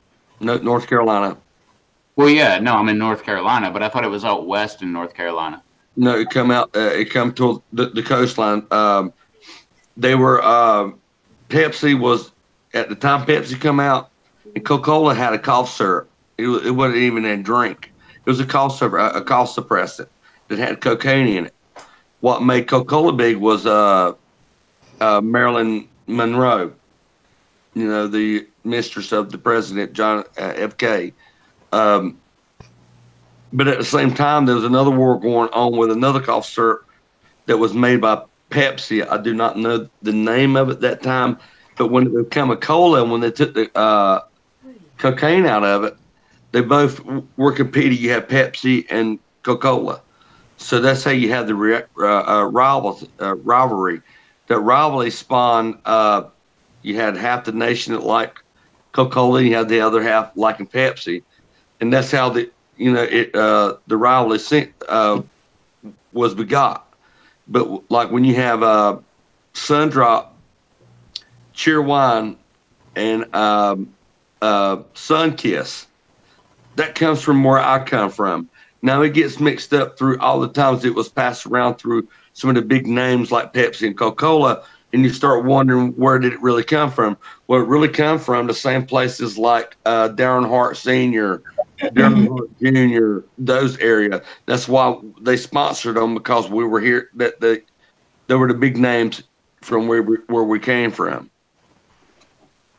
You know, I hope I didn't hurt anybody's feelings, but you know, for me in my area, that's things that we hold on to, that we hold dear. We have Darren Hart Sr., we have Darren Hart, then we have Darren Hart Jr. We also have cherry wine, and sun drop. You can't take it away from us. We'll fight tooth and nail. You know what I mean?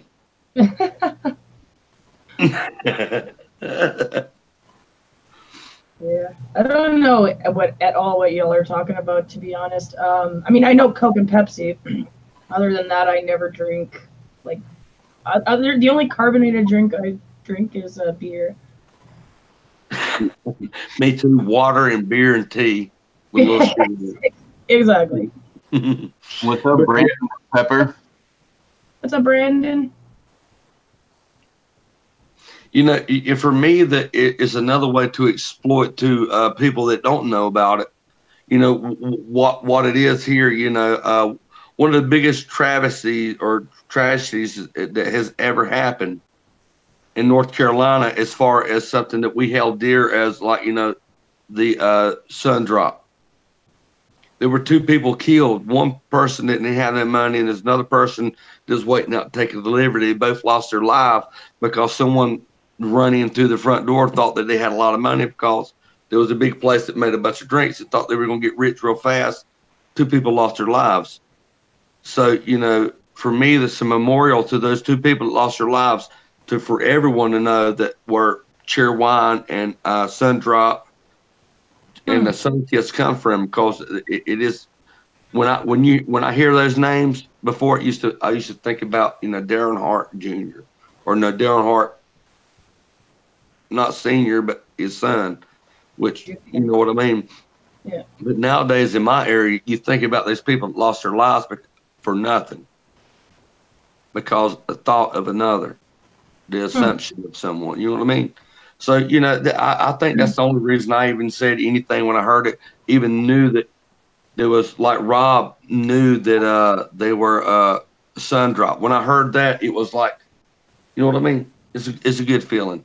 It's a good feeling, even y'all know. That's interesting.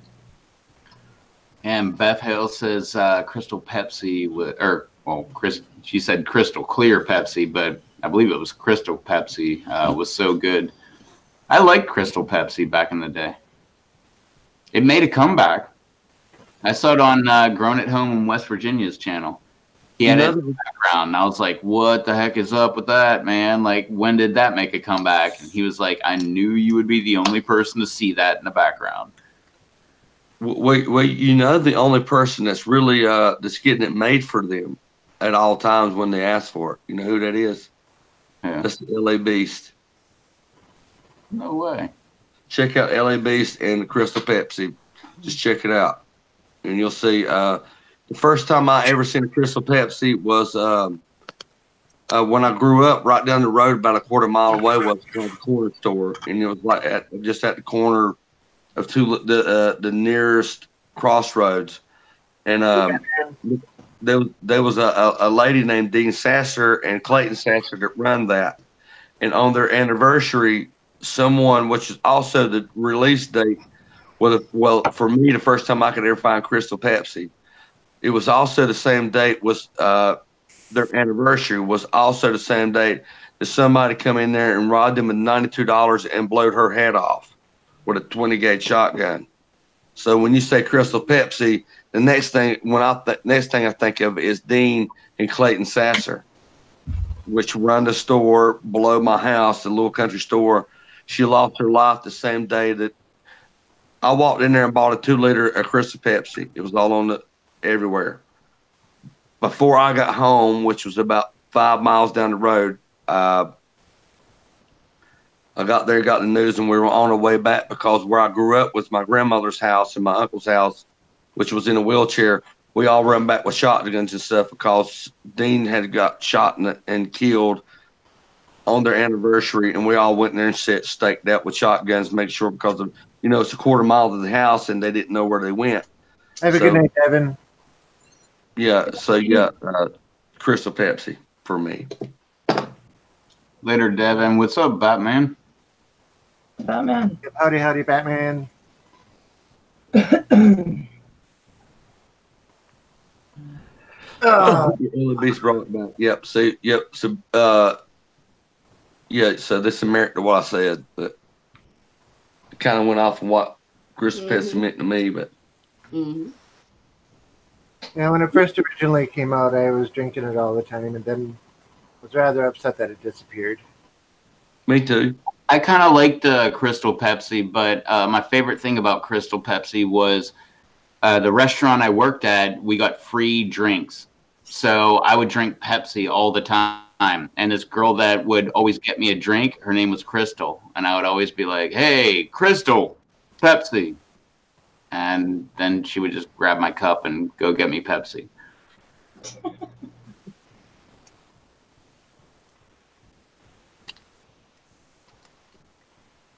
I don't know if the Crystal Pepsi's still available. Is it right now?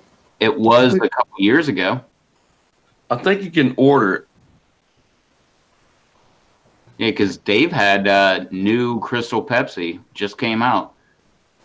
And I was like, where did you get that? Like, I want to try it again to see if it was like as good as I remember. Yeah, one of the stores here carried it for a while, and I bought a bunch of them. But then I stopped buying them and haven't checked to see if it's still there or not. Yeah, I've never seen it. I haven't seen it since the like mid 90s. But I live in the middle of nowhere. Well, like I live in a big metropolis. I think it was 89 when it came out. Because it was before the 90s. Like I said, I know the time frame when I bought my first. I walked into the store, they just stocked it. I bought it, and before I got home, I found out that Dean had got shot. Dean Sasser. I lived in Stanfield, North Carolina.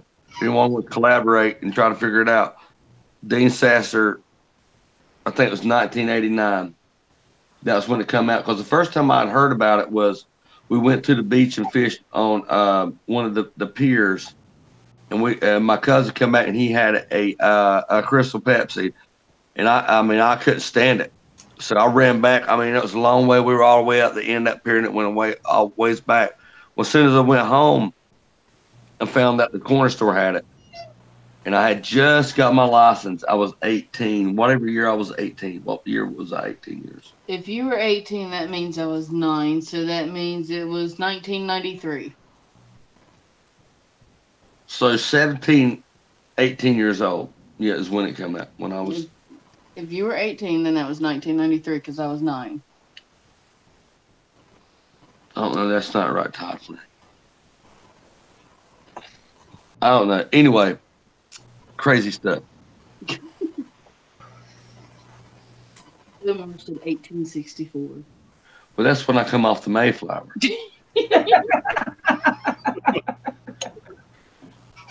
I had a Mary Taylor in my hand. Remember that day very good. I'll shut up now. So y'all go ahead with your live stream. I'm not here anymore. I'm just listening. 93, I would have been 4. You had a spiritual soda moment there. Eric says 93, I was a freshman. Chad 90. Wait, I don't even remember what the order of they go in. 96, I graduated. See, I don't think when I said dates that I was trying to feel old when I was telling people this. So when you put this, yes, I got gray hair. Well, in 93, I would have been 4, and my boyfriend would have been 18 as well. Youngins. You need to play. I can't talk to you anymore until you play Red Dead Redemption 2 all the way through, and then you'll be a grown-up. Hey, that's my next game. I'm just waiting to finish my current game before I can't talk to you anymore until you finish it. Okay, bye, Felicia.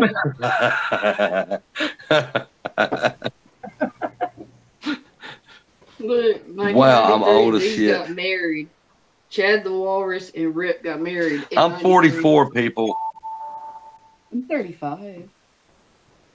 The youngest thing about me is my wife.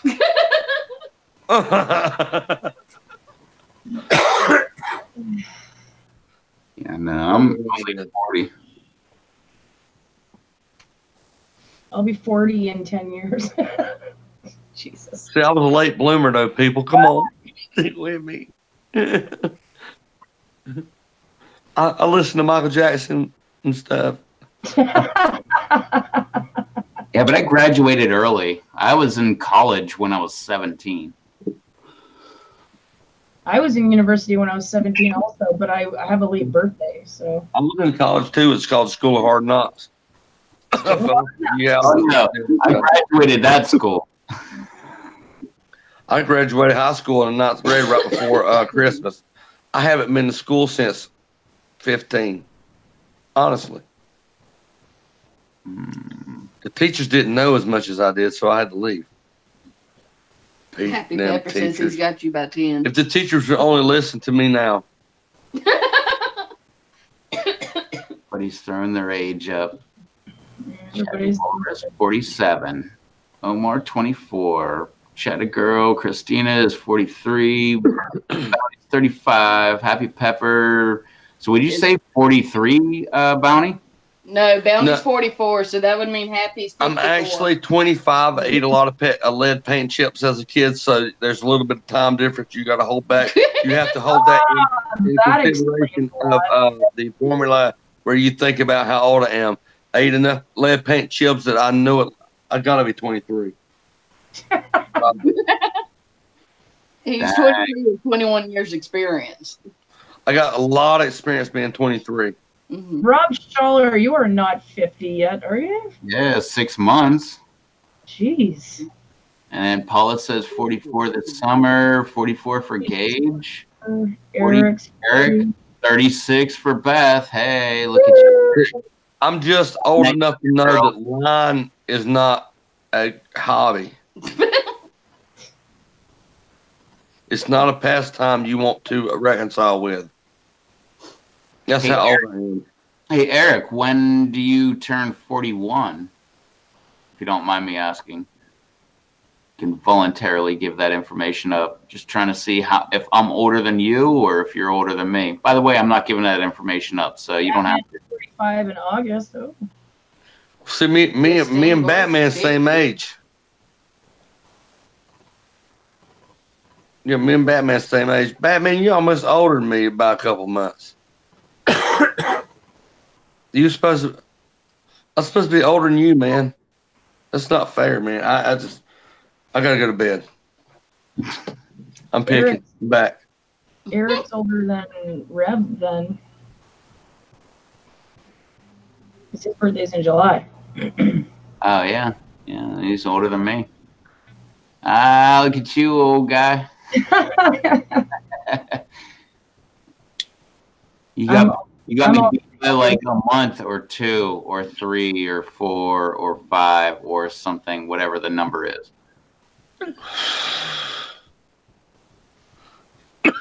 She'll tell you I'm 49 going on 9.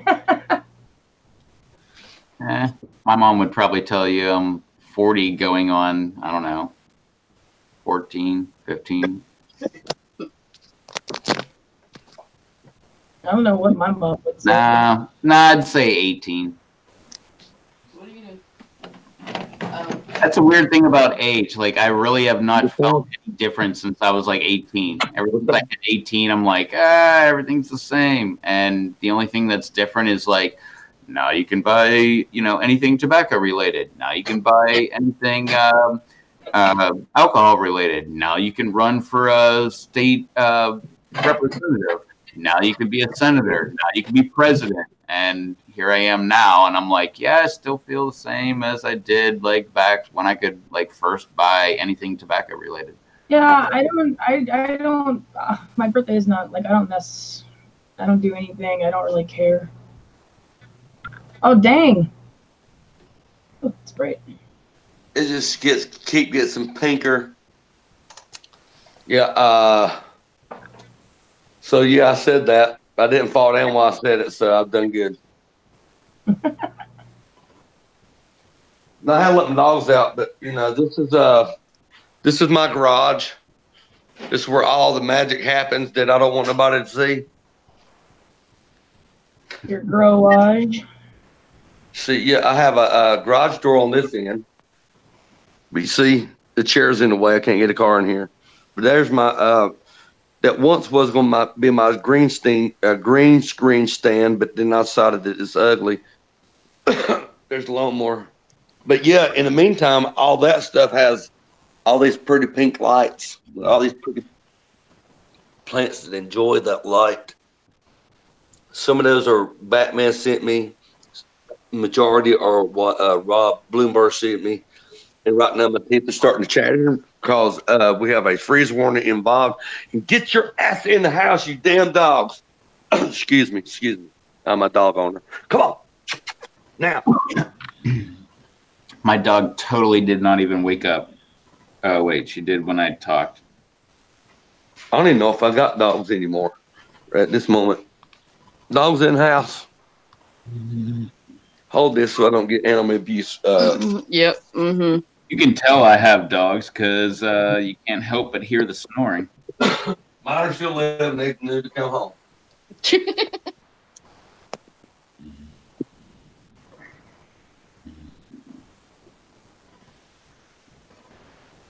Dang, that's intense, buddy.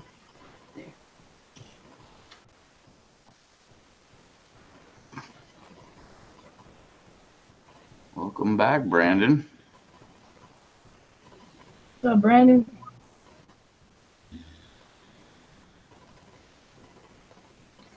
What's up, Brandon?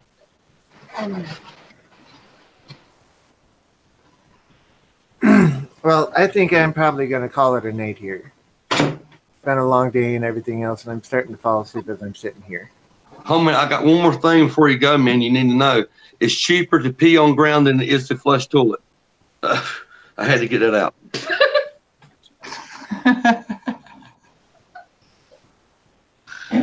All right. I'm pretty sure we all knew that, but that's good information.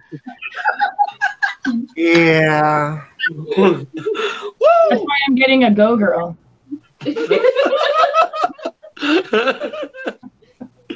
I thought that's something Confucius would say. No matter what you think, it's probably going to get me laid later on. So I really don't care what you think.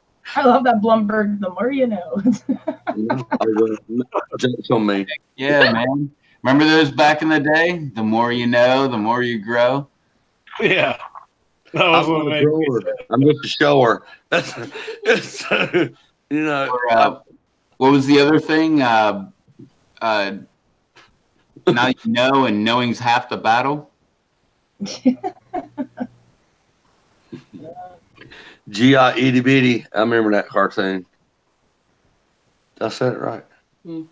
Never mind. What we were talking about? G.I. Joe, I think it was. No, the other thing. Throw me a bone here, Bob. Throw me a bone.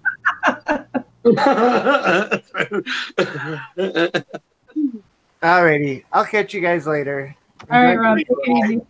Hope you have a good one. Tell everybody where they can find you, Rob. Where can people find me? Yeah, YouTube. Rob Z. ROBB space Z is my main channel, but my gaming channel is actually getting bigger than my main channel, and that's Yankees 50 on both YouTube and on Twitch. So you can watch me 5 nights a week on Twitch, usually 9 p.m. to midnight or so. Yeah, if you want to go check it out, Yankees 50 is my name there. So, yeah, that's about it. Make sure I need to make sure I have all your links and stuff. So I've been doing like a promotional type thing for everybody's channel, wherever, whatever you're doing. So I'd like to have your links and stuff. So next time I do my, whatever I'm doing, maybe I can send some people your way to the best of my ability. That would be cool. Alrighty, I'll get them sent to you. Okay, dokie. Night, Alright. Rob. See y'all later. Night, Rob. Rob. Later, Rob. You didn't do it. Bye. I've been scaring nobody because my wife, how she's been making me act tonight. Don't blame that on your wife. Right. Don't throw her under the bus like that. what if I like to do it under the bus like that?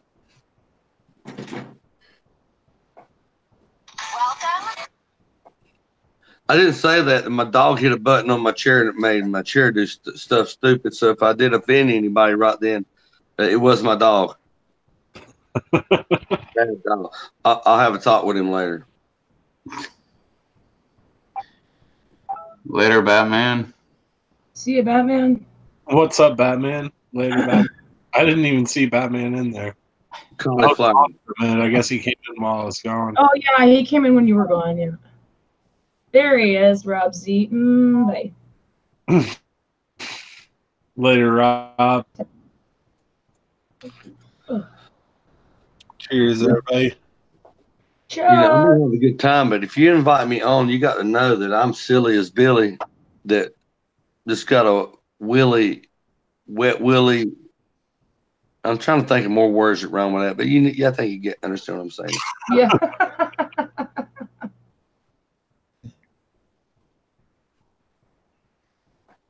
If you stab me with that screwdriver, I'm gonna get mad. Because if I'm gonna get a wound, I at least need 6 stitches, not 2. But I mean, I think that'll leave a nice little thing. What do y'all think? I think that would leave a nice little mark. You thought I was kidding. Look, she has got it. Oh God, I thought you meant a drink, like the drink.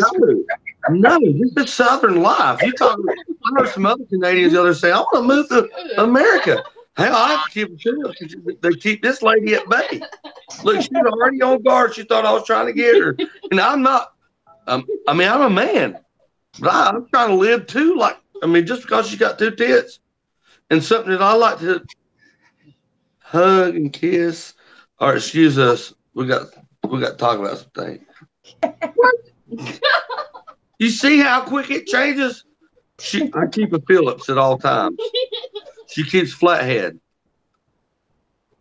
That's the classic conundrum that you have to ask yourself as a Canadian. What the hell's going on down here near Florida? Yeah, Batman's got a good point, Rob. You were missing from the chat for a while, so you probably weren't here. I was. I had to get up and take care of shit. It's okay. I'm here now. That's what's important. Yeah, but Batman was here, and then he wasn't. Now, like he is, and you were like, "Oh my God, there's Batman?" But that explains it. Bounty was having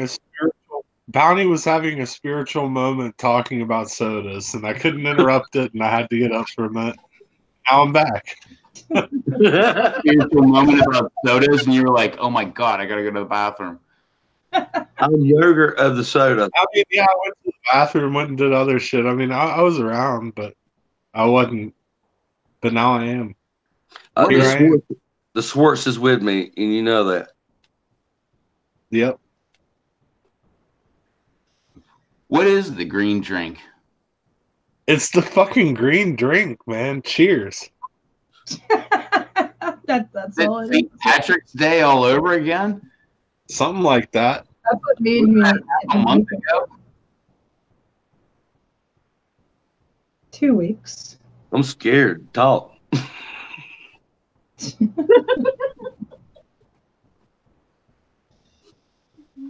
I got to release some pressure, so this is what this is about.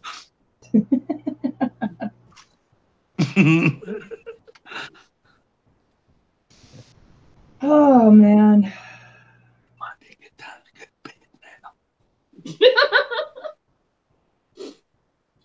We kind of heard what you said. Oh. My bad. It's not like I've ever spoke out of turn before.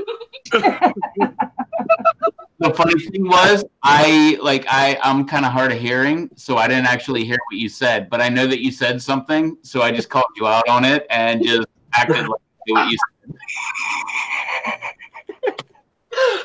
Oh, man, I'm hurting. Oh. I got the sweetest pepper knife ever. I got actually some awesome cool knives, some knife mail today from one of my buddies. It's my buddy Dirty Water Jones that I'm friends with on YouTube. I've been friends with him for years. I know him from the Arrowhead hunting community and stuff, but he does some live streams. He doesn't have a whole lot of subscribers. He's not really even going for that. He likes the people he's around, and I've kind of been in that clique for years and years. But I got some awesome knives in the mail today that I won like from a couple giveaways. I guess I don't know. Yeah, I'll show this one first. This one, I mean, it's a sweet knife. It's some U.S. Marine Corps knife, and it's a heavy knife. Like it's not plastic. That's all aluminum, and it's a thick, like heavy made knife. But it's got like the assisted open on the, and it just flicks right open, and it's got a pretty sweet blade on it. It's like something that I would definitely throw in my fishing bag because it's like a really heavy duty, like it's built to like go through anything. It's not meant to look pretty. It's just a useful knife. So I'm gonna throw that in my fishing bag. But there were a couple others that I got, and one of them I'm gonna totally use this as like my pepper knife. Like from here on out, like that is my pepper knife, and this thing's awesome. And it's got like it's not gonna show up well on there, but it's like this blue metal. It looks so cool, but like the wood handle and everything. Yeah, that's nice. And the blade on it's sick. It doesn't have like the other one had the back like the flick thing. Like on this one, it has that thing where you just hit that and it opens. It doesn't. It's still assisted open, but it didn't assist it open like that. It's got like the regular little thumb spot, so you hold it and you just take it and pop it. I mean, it still pops open super quick, but check out the blade on that thing. It's not Damascus. It's actually a it looks like Damascus, but it's got like a pattern on it to make it kind of look like it's a Damascus blade, but it's not. It's a titanium blade, but it's got a sweet tip on it, and it's not a real long blade, and it's not a real thick blade like the other one. This one's a real tall blade. I mean, that's more like I would use that more like a utility knife, but this one being that it's not quite as tall and it has that nice curvature to it, like that's the perfect pepper knife, and that sharp point. It's awesome. I just thought I'd show that off. That's super. That stuff's really cool. Honestly, the coolest one. Like this is a pretty cool one, but the coolest one that I got, and I've got boxes for all these different ones. Like that was the one that the Marine one came in, and yeah, I don't know where the other one is. But then this is the coolest one, and it's made by this famous knife maker, Gil Hibbins. This one's this Gil Hibbins Sidewinder, and it's this guy that makes like custom knives, and it's in like a really nice, like super nice leather sheath. And this is like probably the nicest knife I've ever owned. But yeah, check this thing out. And it's just gorgeous. Like the workmanship on this thing is incredible. It is just one of the most gorgeous knives I've ever owned. And it's got I think it's on this side. If I can get it to show. Yeah, Gil Hibbins. That's one of the Gil Hibbins custom knives. And that's a freaking awesome knife. And I'm not big on like real big long. Like I like Bowie knives and stuff, but they aren't practical for me. Like I like shorter knives. And this one, it's got really nice like comfortable thumb spot and a really nice comfortable finger hold right there. It's just it's a super comfortable knife. I would hate to use it because it is such a nice blade. I mean, it really would be a shame to use it more like as far as a fishing knife or anything, but it does have like a belt loophole where I can like put it on a belt and carry it as just a sheath knife. And it's legal, I think, for pretty much anywhere because that's under a 4-inch blade. It's like I would say a 3.5-inch blade on it. So it's a completely legal to carry knife, but It's got some weight to it, but it's very balanced. It's like one of the most comfortable knives I've ever held. I really like that thing. I felt really awesome to win. I won 2 knife giveaways in one night. Nice. Yep. I just got those in the mail today. No. Yeah, those are dope. But yeah, this one that I'm gonna use for the pepper knife, like that thing is awesome. And I wish it had the like assisted flicker on the back. I really like the ones that have it on the back. I'm not the biggest fan of the thumb flick ones, but the ones that when they first ever started doing the little thumb flick thing, you remember you had to flick your wrist. You had to do your thumb and flick your wrist. With this one, you can just hold it still and it just pops up. I mean, it really does work good. It's different from the ones on the back. It's not quite as easy. You have to have some experience of doing that thumb flick. Where you just take it and you push it like kind of up into the side. And here, I'll show. Like it just pops right open with that simple flick. You don't have to like move your wrist or anything. It's like spring loaded. And it's awesome. Yeah, I like that knife. I also like that other one with the holster thing that you showed. That was awesome. The shiny one. This one? Yeah, that one. Yeah. Yeah, that one's cool. And I mean, this one. I didn't like this one like at first, but it's kind of grown on me. It's really heavy. Like it's a very heavy knife. It's got even one of those things like the little window breaker things on the end. And I mean, it's a very heavy knife. Oh, This yeah. would just be a good knife to throw in like a pack. It does add some weight, but as far as like a pack knife, and it's got a nice blade on it. I mean, it's a very useful knife. I would definitely carry that, like, for a lot of reasons. What's up, Eric? What's going on, guys? What's up, man? What's happening? What's happening? No, Apparently, I got myself with one of those. I don't know which one or when, but I got myself. Oh, damn! That's how short they are. See, my personality does the same thing to people like that. Most people I come in contact with. So yeah, I'm used to seeing blood. Oh no, I can see it. It's like some little small spot on like the edge. I don't know what I did. I didn't even feel it, but I guess those knives are pretty sharp. Personality, Rob. I mean, that's what you have to deal with when you know me. You might bleed a little. Yeah, Paula, I'll definitely post a pic of this. I actually took some pics of them today, like out in the sun. I'll take better pics tomorrow, and I'll post a picture of them. I wish that my buddy Lindsay was on Instagram, but he's not. But he's a good dude. Tomorrow I may have honored. Tomorrow I may have the video done of where I got some couple still shots stuff of, through the time of my life and stuff where the biggest bass I've ever caught in my life was 3/4 pound, 13 pound, 3/4 ounces, 27.5 inches long. So the biggest largemouth I've ever caught. I caught it at 9 years old. I caught it on a Scooby 202 Zebco. It's a Scooby rod and reel with a 202 on it. I'd been losing my dad's lures trying to fish with his lures, and he put me on a black rubber worm, and I kept slapping in the water until I was hung again, and Daddy noticed that this time I wasn't losing the lure, that I had a big fish, but I drug it into shallow water, and Daddy was able to jump in the water and gill it and get it up on the bank, which, turn was 3/4 pound, 13 pound, 3/4 ounce, 27.5 inch long largemouth.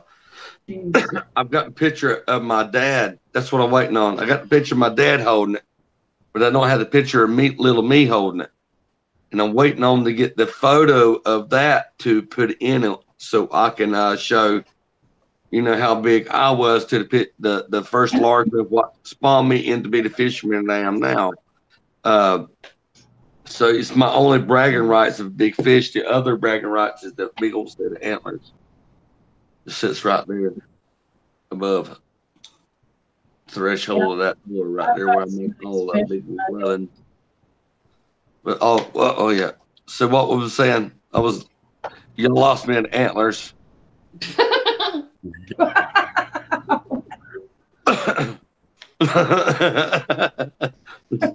about that. It's just because your boys can survive trout line and such and whatnot.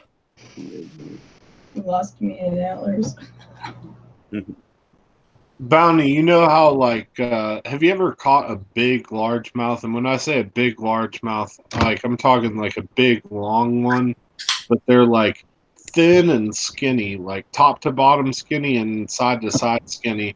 And you can just tell like their scales look old and weathered. Like you can tell Like it's an you stick both these fists in their mouth, but their body is like noodled all the way down to their tail. Yeah. And you can they're tell it's old. like old fish. Old, yeah, they're slow. They're big and old, but that's why they got the big head. It's female. Yeah, and they don't fight hard either. They kind of fight slow. Like everything about this head shake. I always appreciate catching those fish because those are survivors. Those are the ones that made it. I caught one today in the river that was every bit of at least 20 inches, and I bet that fish was probably because in the creek system by me, they don't grow that fast. So a 20-inch fish I don't know about largemouth. Smallmouth, I know a 20-inch fish is about a 20-year-old fish. I would imagine for largemouth, it's at least a 15-year-old fish in the creek system by me, especially I could tell this thing, it was real old. Like I've caught only a handful in the river like that where I could tell like they were really, really old. But it was still a huge fish. Here's a picture of it. Me holding it out. I mean, it wasn't as skinny as I've seen some top to bottom, but side to side it was skinny, and its belly was kind of recessed. That's an old male. That's an old male. A male. That is a spawning. That is the fish that you want in the water. It was a huge fish. Them are old males. The females are the biggest in the fish community. So, I understand that, but I think that this might have maybe even been just a really old female that was worn an old female is going to have a big head and they're going to have a gray body. The old males is going to have like the ladder going down the side, that dermal ridge that goes down, that big line where you can see. This one, it had beat up fins and stuff from like spawning. Like it's been getting picked on lately. Yeah. I don't want to tell you wrong, but you see how the line was broken up down the dermal ridge? That's a female to me. Yeah. The one that has the line that's connected all the way down, it looks like kind of like a frequency of a radio code or whatever, they were males. You know what I mean? If they got broken lines, they're females. Like that top. Yeah. There's another picture of the line down the side. That's female. Yeah, that's what I was thinking. Broken. It's broken. You said the line's broken. Yeah, it's definitely broken. I think, like I was saying, I think it's an old female. Them are a good fight. It's got spacing in there. Towards the end, it's pretty solid, but it does have a lot of breaks in it there. Mm-hmm. I think it was a real old female. See, we have like what we call those type of bass. I don't know what we call them bass, and then we have what we call Florida bass or sport bass. I don't know how it came about, but the more green ones, the more. What it is it's a Florida strain largemouth, and those have more broken up lines than regular largemouth, and the lines actually go more vertical, like they're more like bars. It's almost like smallmouth have those vertical bars versus a line, and Florida bass almost like in between. They look more like a largemouth, but they have those vertical bars of a small mouth. They're more greener to me. Different. We have Florida strain bass. Some lakes. Those are the ones that get big. Like those are the double-digit bass. They're like the really big largemouth. Usually, those are the Florida strain. I've never caught a smallmouth. We don't have. I'd have to go. Excuse me. I mean, I have so many. You have to come down here and go fishing with me, and you'll catch smallmouth. Yeah, I'd have to go. But the greatest part about that fish that I caught today, I had like all these big, heavy bass rods with me and stuff, and then I had this little small rod that one of my buddies that makes like custom rods and custom lures and stuff. He built this custom rod for me. Actually, he's been in the chat before. Bassin Man 200. My buddy Phil, he like made this custom little rod. It's like this little like 36-inch like solid fiberglass little, made it for kind of like a creek fishing rod, bluegill fishing rod, but it is stiff enough to be able to handle some big fish. And I've been trying to catch some big fish on it. And so like today, I had other heavy rods with me, but it just so happened that when I saw that fish cruising, I picked that little thing up and I pitched it over there, and it grabbed it right away, and it was crazy. I caught it on the pregnant each time. Like that's how small the little rod is. Like that's big bass. It went a little bit further, but it's a real short little rod. I mean, that bass was like half the length of the rod. You know, that's the funnest fishing for me. A small rod, you know, a spinner that can, you know, bigger than. I like using a spinner bigger than the rod that I'm using. You know what I mean? Why I'm saying that? Because the feel of that small rod and pulling in. I mean, you might have a fish that long, but you're going to fight it. You're going to feel it. Because I don't, you know, if I'm going to eat fish, I'm going to do the food market. Literally, like, look, this is the full rod. I mean, it's a tiny little thing. And look at this. I mean, I can take it. I could just about touch the tip of the rod to that line guide right there. I don't want to do it because that's a bit much, but this rod is so freaking strong. I can take it. Your rod out. I'm going to show everybody my rod too. You want to see it?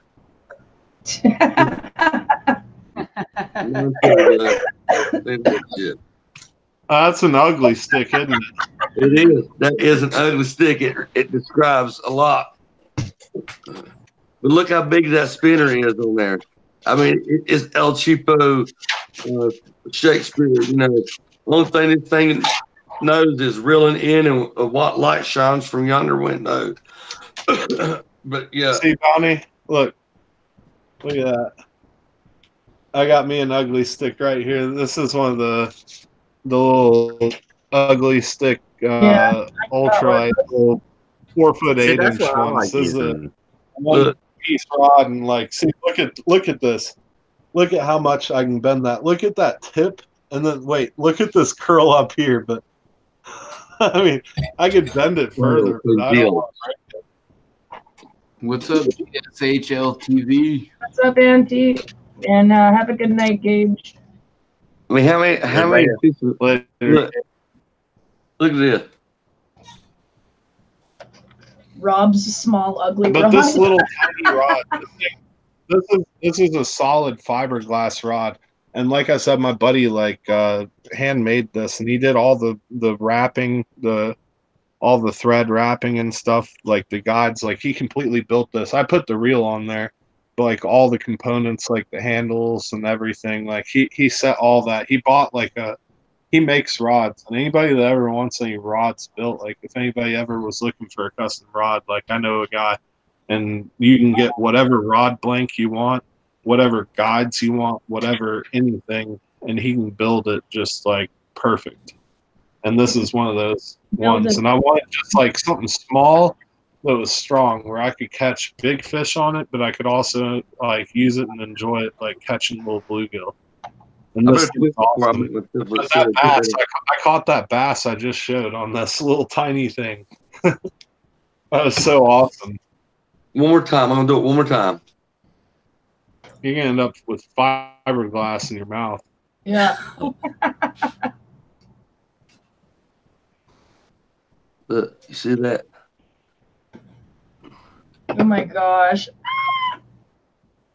Rob, what's the guy that does the catfishing with his little boy and he's a lawyer and stuff? We do that with yours, Rob. He broke one of those ugly sticks. How many people would do that with their rods? Not me. Those ugly sticks are fucking awesome though. That's like an indestructible rod. I've got, what do I have? Just sitting next to me, I have 1, 2, 3,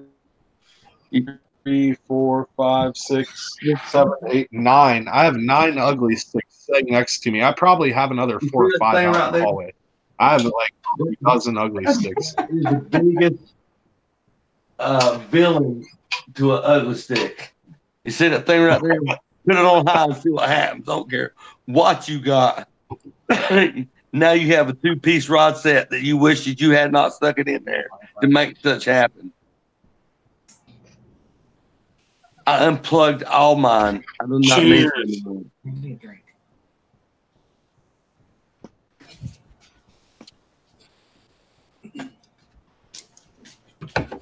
I thought catfish bigger. Go look and have this rod, baby. I had 2 kids when I bought this rod right here. I've caught catfish the length, almost the length. Well, from here, from that point to that point right there, you see where it turns clear? I have literally caught catfish that long on this thing. I've had this thing bent over to where it was touching here to where my buddy said cutting line. No matter like, what. No happened. kidding. I've on these little. This is like one of the, like I said, it's wherever it says. Yeah, it's the 4 foot 8 inch on this 4 foot 8 inch rod. I've literally caught fish that were bigger than this fishing rod. And this is a 4 foot 8 inch ultralight, and I use like 6 pound test line on there. That's almost. I've caught some massive fish. I've caught grass carp over 40 pounds on 6 pound line on this little 4 foot 8 inch ultralight. I've caught some insane fish on these things. I mean, because they're indestructible, basically. It'll take you a long time, especially if you're using light line. Like, I like fishing 6 or, yeah, I mean, really 6 pound line is my favorite. 8 pound if I'm fishing heavier line, and that's not even heavy line. To most people, 8 pound test is like nothing. But to me, 8 pound test is like as high as I go for like bass fishing. If I'm throwing heavy lures or something, then I'll go to like 10 or 12 pound, but I don't go any bigger than that. I mean, to me, that feels like fishing with like big like weed or string or something. I do on my catfish rods have like 20 pound mono, but I throw like 3 ounce lead sinkers and like whole bluegill for bait and stuff on those. And 20 pounds honestly on the light end for that too. I enjoy having that like adrenaline rush of hooking into a fish and knowing it can break your line. Exactly. I like drag. I think the biggest part of fishing for me since I've gotten older is not the biggest fish, but it's a fish big enough to pull drag and hear that sound. Like the tattoos you see on my body, it comes from a sound going, and then that feeling. The same thing you hear when you hear your drag going, and pulling out that feeling.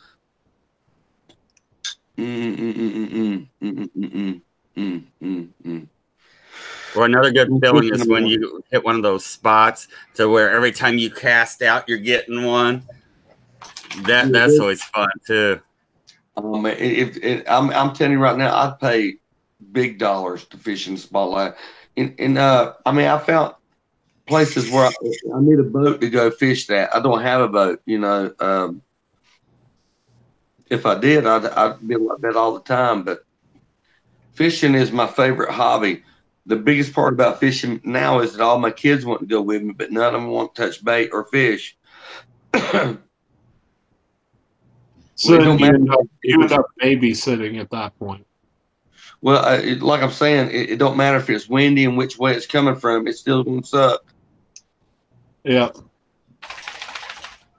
My kid, Curtis, he's 14 now. He's getting where he would do it himself. But my daughters, they've got the luck of the Irish when it comes to fishing, and all I can do is take off fish. I could teach it all day long. But that's what, Curtis, I just quit with him. He was catching them. I just quit.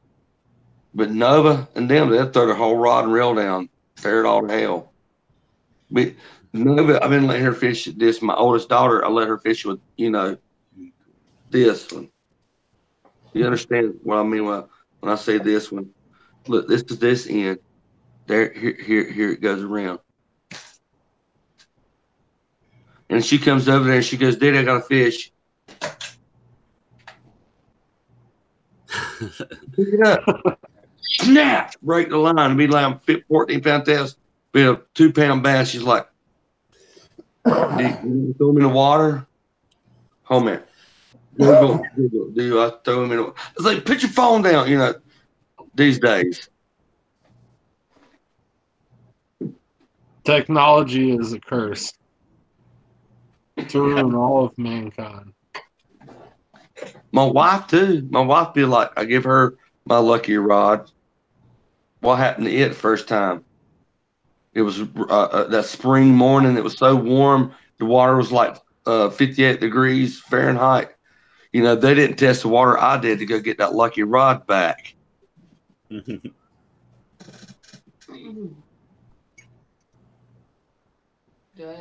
I hurting you now or later? I'm talking. She knows how to fish too. She caught a real big one. She used her love and affection to throw a lure out there that I love affection over. And next thing you know, I had to swim. Started swallowing big, deep breaths of water, and then next thing you know, she caught me. I didn't know if it was love at first sight, or if I was a merman, or we should have been. It was just a tough time in our situation. Yeah, or maybe Stockholm syndrome, or something like that. We need to get more tattoos. I'm with you too, Rev. I understand what you're trying to tell us. Rev said we need to get more tattoos. No, I need to go have mine fixed though. Thanks, Rev. You fixed this again, man. Dr. Phil is out on his way out. Me and my wife's first date was fishing. Yeah, who's That's what I did on our first date. Who's Dr. Phil? Is he on Facebook or something? Well, it took me all this time to get you to finally say it and admit that it was there. I pulled out all the cards and I finally had to drop the Phil bomb. Got you. F-bomb. Got you, Rev. Got you, Rev. Got you. What, Rev? Got you. Did you, Rev? I'm still not on Facebook.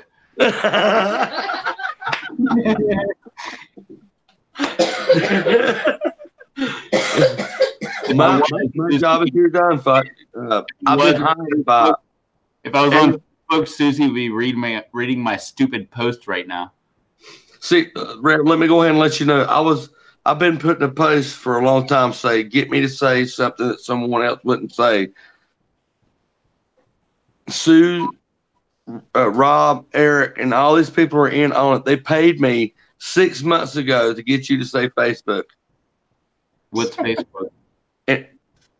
Right. See, I've now got you to admit. Thing that you make an account to, do you have one of? I'm playing. I wish I had a face.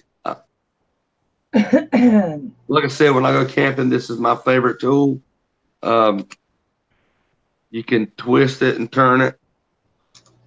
It still feels better than poison ivy leaves. No, never better than poison ivy. This is lavender toilet paper, people. Okay.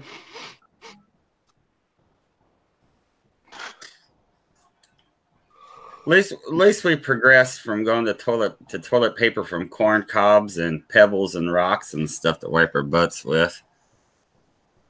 I like seashells.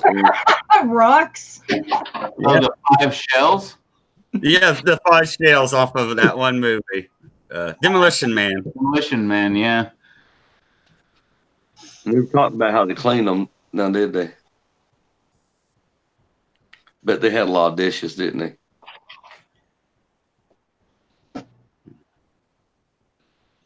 All right, well, I'm going to leave y'all guys with that and say hopefully tomorrow I haven't got near as much alcohol as I did tonight. Maybe y'all think the same about me tomorrow as you did before I got on here. Okay, I'm making money because I don't care. I love you guys. I promise I do.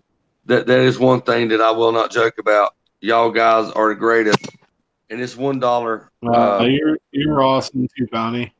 You're good. You're a good guy. Well, yeah. Yep. You're and awesome, Bounty. This cost me $1.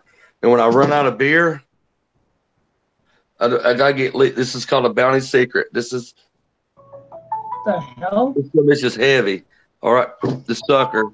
But you can take it and stick it in there just like that. Look, you see where y'all are coming from? So I'll stick y'all in my mug. Your family.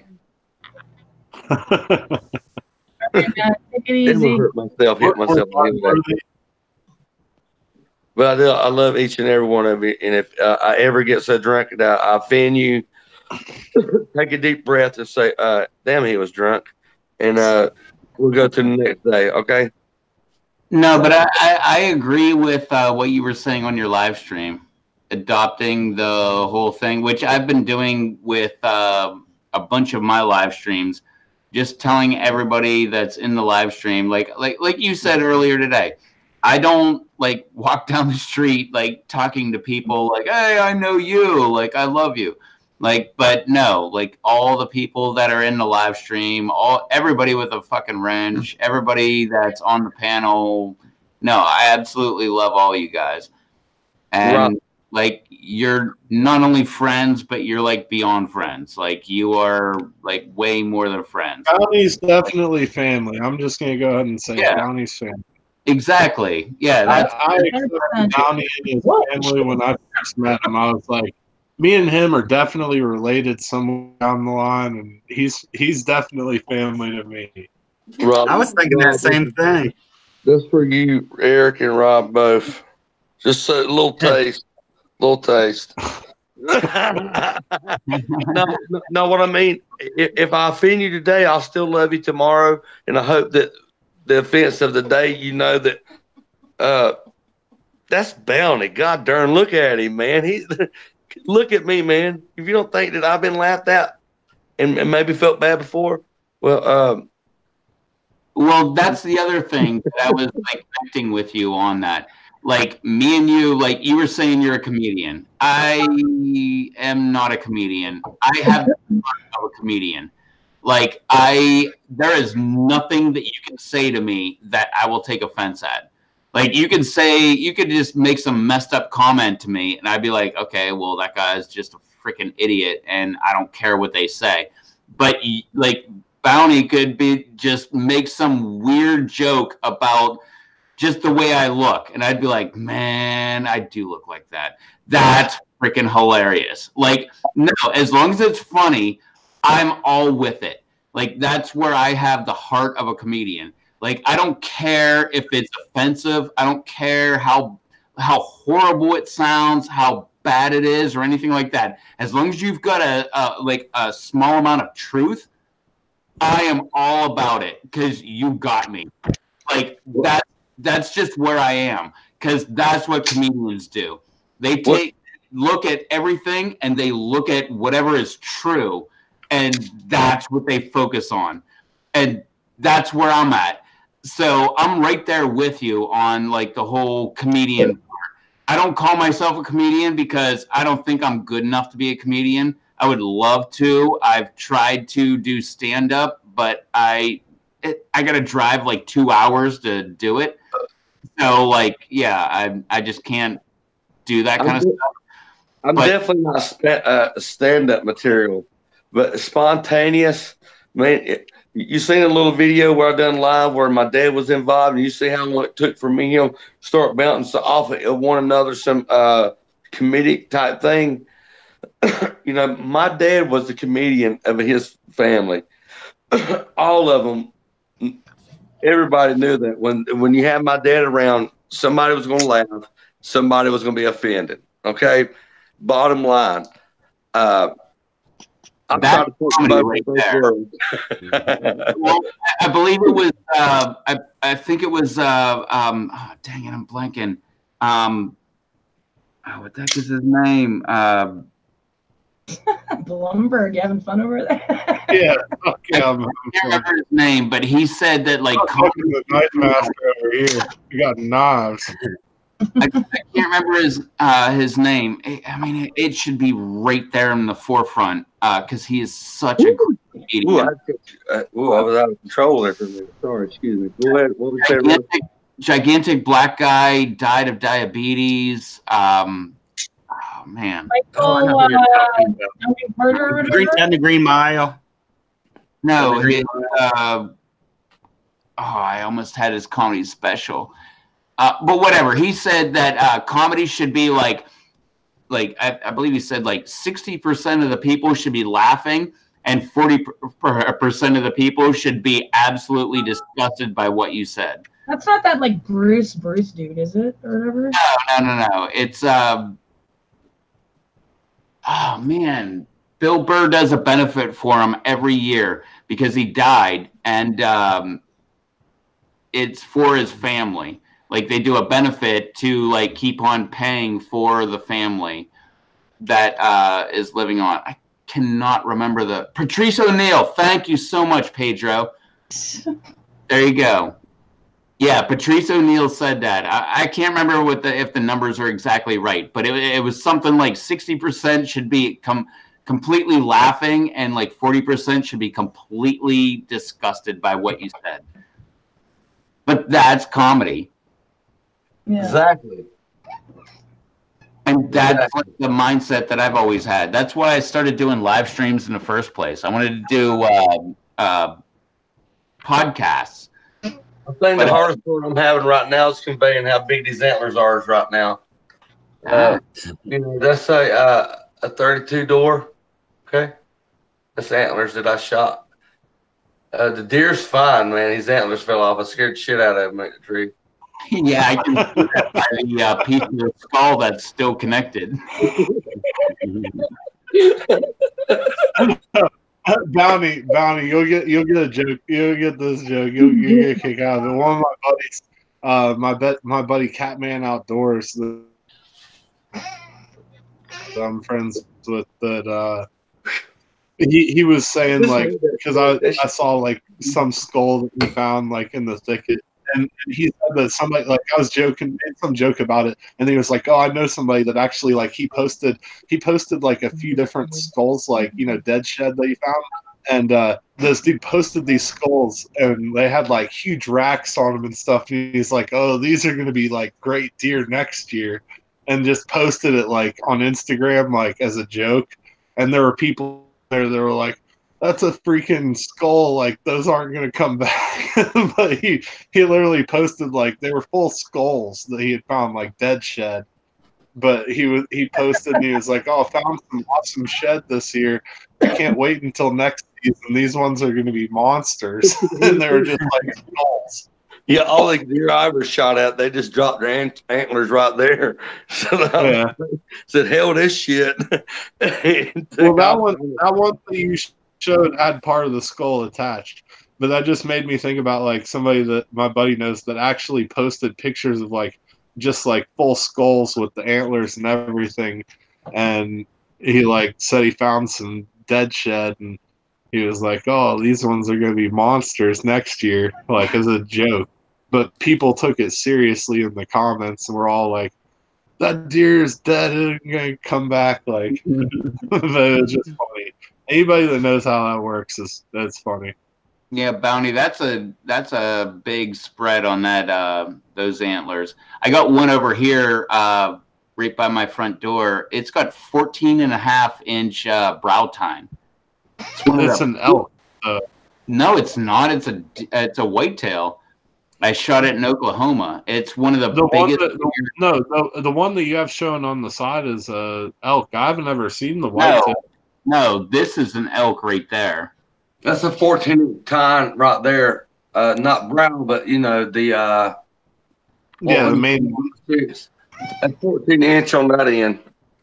That's the first one. From my area, that's a big deer. It's a deer of a lifetime. Brett, show the one that you're talking about, though. I'll show it after the live stream because I gotta go over there about it more. Mine's definitely this one right here, because it's a 130 Boone and Crockett. It's got a and Texas Genetics. Yeah, the one I'm talking about, I think it was 141. The world record deer. I forget what its score was, but it was crazy. But the world record deer was shot like less than 2 hours away from my house. It was insane. I forget what the score was. I don't know exactly how the score works on those, but it was like some insane score. But it was literally, it had like, I'll just Google it real quick because I have to show it. I mean, it was the craziest looking deer you've ever seen. It had more points on the horns than I've ever thought were possible. For 2 weeks, I had that year for 2 weeks, I had the biggest deer killed in North Carolina.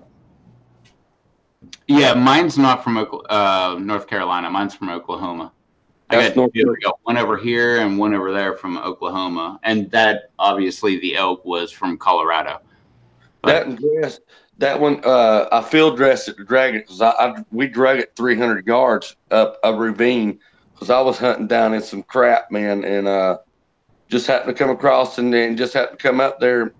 I had a blind set up, a Walmart 2-man blind, little pop tent thing, and just happened to set it there and watch the doe come down the hill. Me and my Joe Schlemmick was with me. We watched him come down, and I watched the big deer, and he was like, I was telling him to shut up. He was like, big deer, big deer, big deer. He ain't never seen that with antlers come through. And I was like, shut up. And I watched him come up. I watched him come above. I could see the doe and the silhouette of the doe, but there were like some scuffadines, like a wild grape, if you will, growing, big vines right there. And as he rose up, all I could see was the antlers right there that I was showing you. And as soon as they dropped down, when he dropped down, I could see the whole torso, ribs, bottom, and I just took the shot right there, and I popped him right in the ribs. It did the bullet. I shot him with 30-30. The bullet didn't go all the way through. It hit right into the spine, dropped him right there. And when he was laying there, I ran up to him. His ear was about 3 or 4 inches off the ground. And I've always been taught if the antler was outside the ear, that it was a trophy deer. And I was running up to the deer, and I was kind of craffling, if you will, because I finally done what I've done all year long. That was the first year I've killed a 22 deer where I lived in about 4-year period. I claiming it was all about getting my limit and being done. You know what I mean? I took that year, and all I done was sit out there and get to know the deer. Well, look at this thing. This is this one that I was talking about. It was like a year and a half, 2 years ago or something. This dude shot this thing. That's the world record buck. And that was shot like abnormal. Less than 2 hours later. That thing's insane. Look at that freaking horn right there. Like, I mean, that thing's it's like deformed looking. It had so many points. Yeah, like Bounty said, that's non-typical. But me now, yeah, it's very non-typical. But we got big deer here in Tennessee, but that's just insane. But me now, I always had attraction to like elephants. Yeah, here's another picture. Here's another picture of it that shows like how big the deer was. I mean, it was a big freaking deer, but that rack is just insane. I mean, that's something else right there. Big. We don't have them here that big. I mean, the one I had was unspoken of big, a deer of a lifetime. And I mean, it field dressed. It was 220 pound. I sold the hide off of it for the price to have it all. A guy had shot a deer the same size as mine, but he hit it right in the neck. And so for the trade of my hide off the deer that I shot with the shot right here in the side, they took the hide off it and made the mount. But look at the shed that I found. This one, it's got just the typical. It's like a 4-point.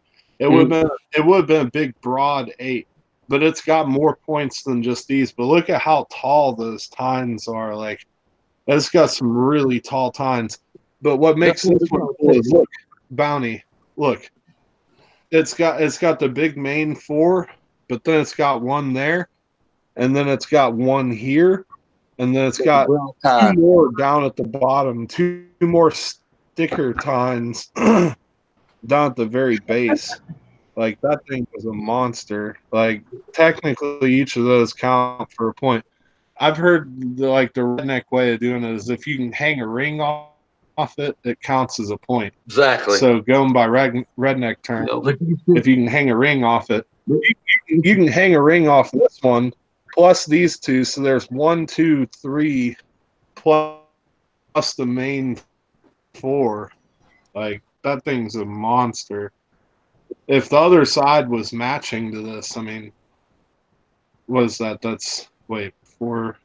Yeah, so that would be a 16 point. If the other side had as many points as this with that side sticker, and then the other 3 stickers down at the bottom plus the main 4, that would have been a 16 point. I'll tell you, when I shot that one, I was done. After sitting there as long as I did to catch, the glimpse of that deer. I seen that deer when it was in velvet, and I knew it was there.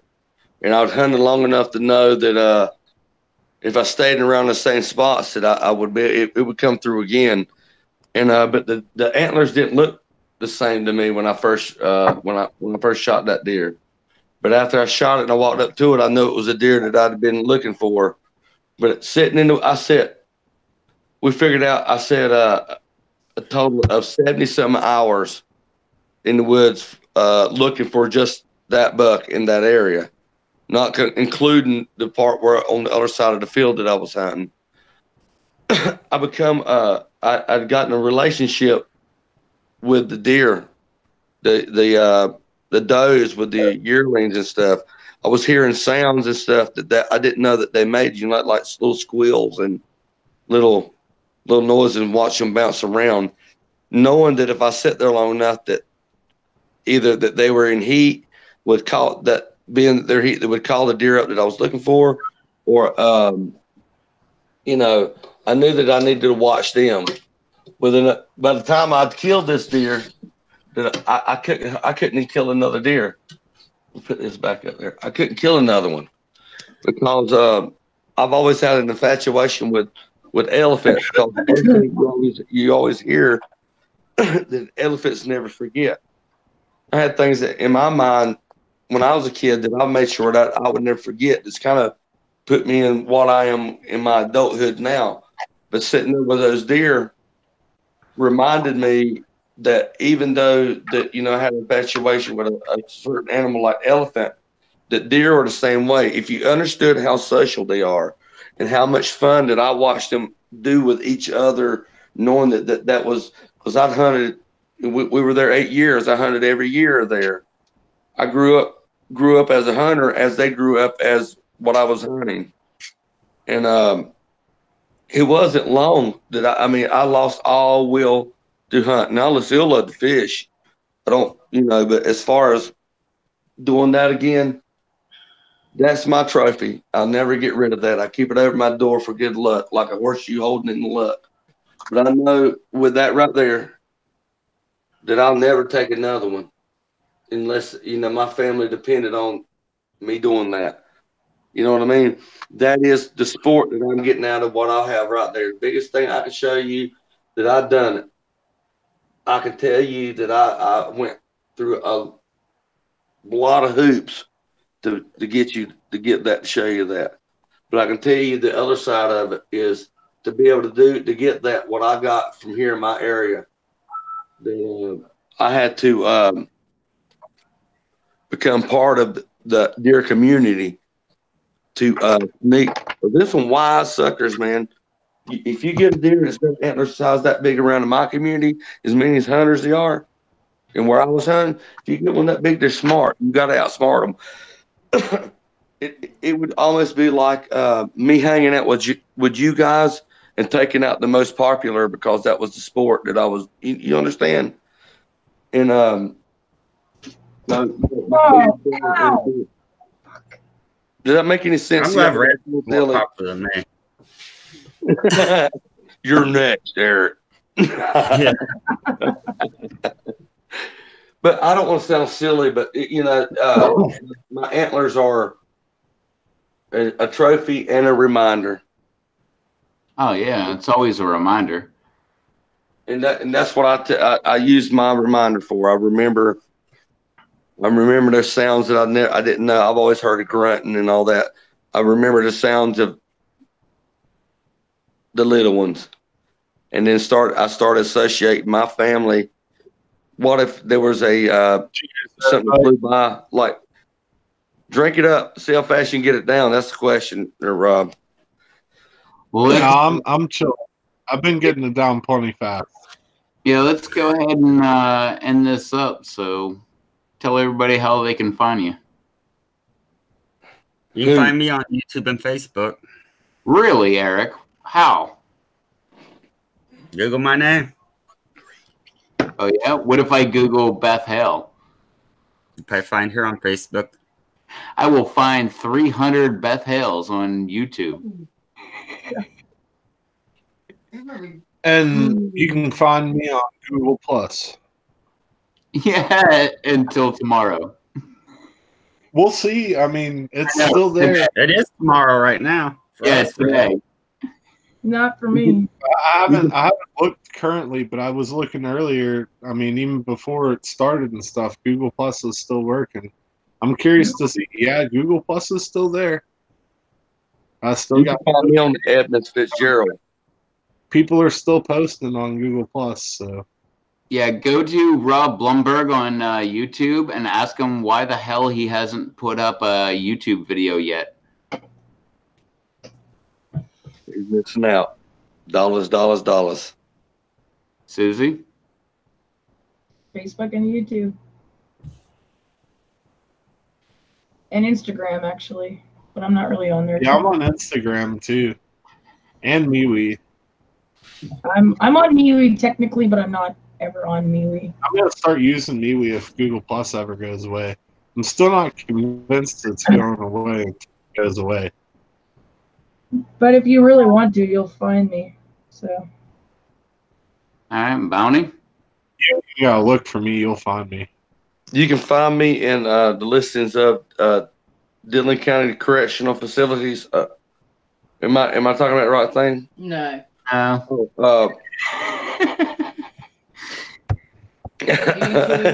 You can find me on nc.doc. No, Bounty by Observation on YouTube. Instagram. Yeah, Twitter and Instagram. Yeah, I don't know what to say after that. So, yeah, I'm around. Bounty by Observation. If you find Rev, I guarantee you can find me. There you go. Now you know how to find us all.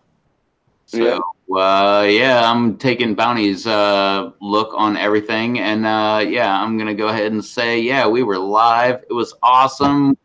We all love you guys. You guys are awesome. And, yeah, we will catch y'all on the next live stream. Love you, made it. Later. Check out Soaps and Such tomorrow.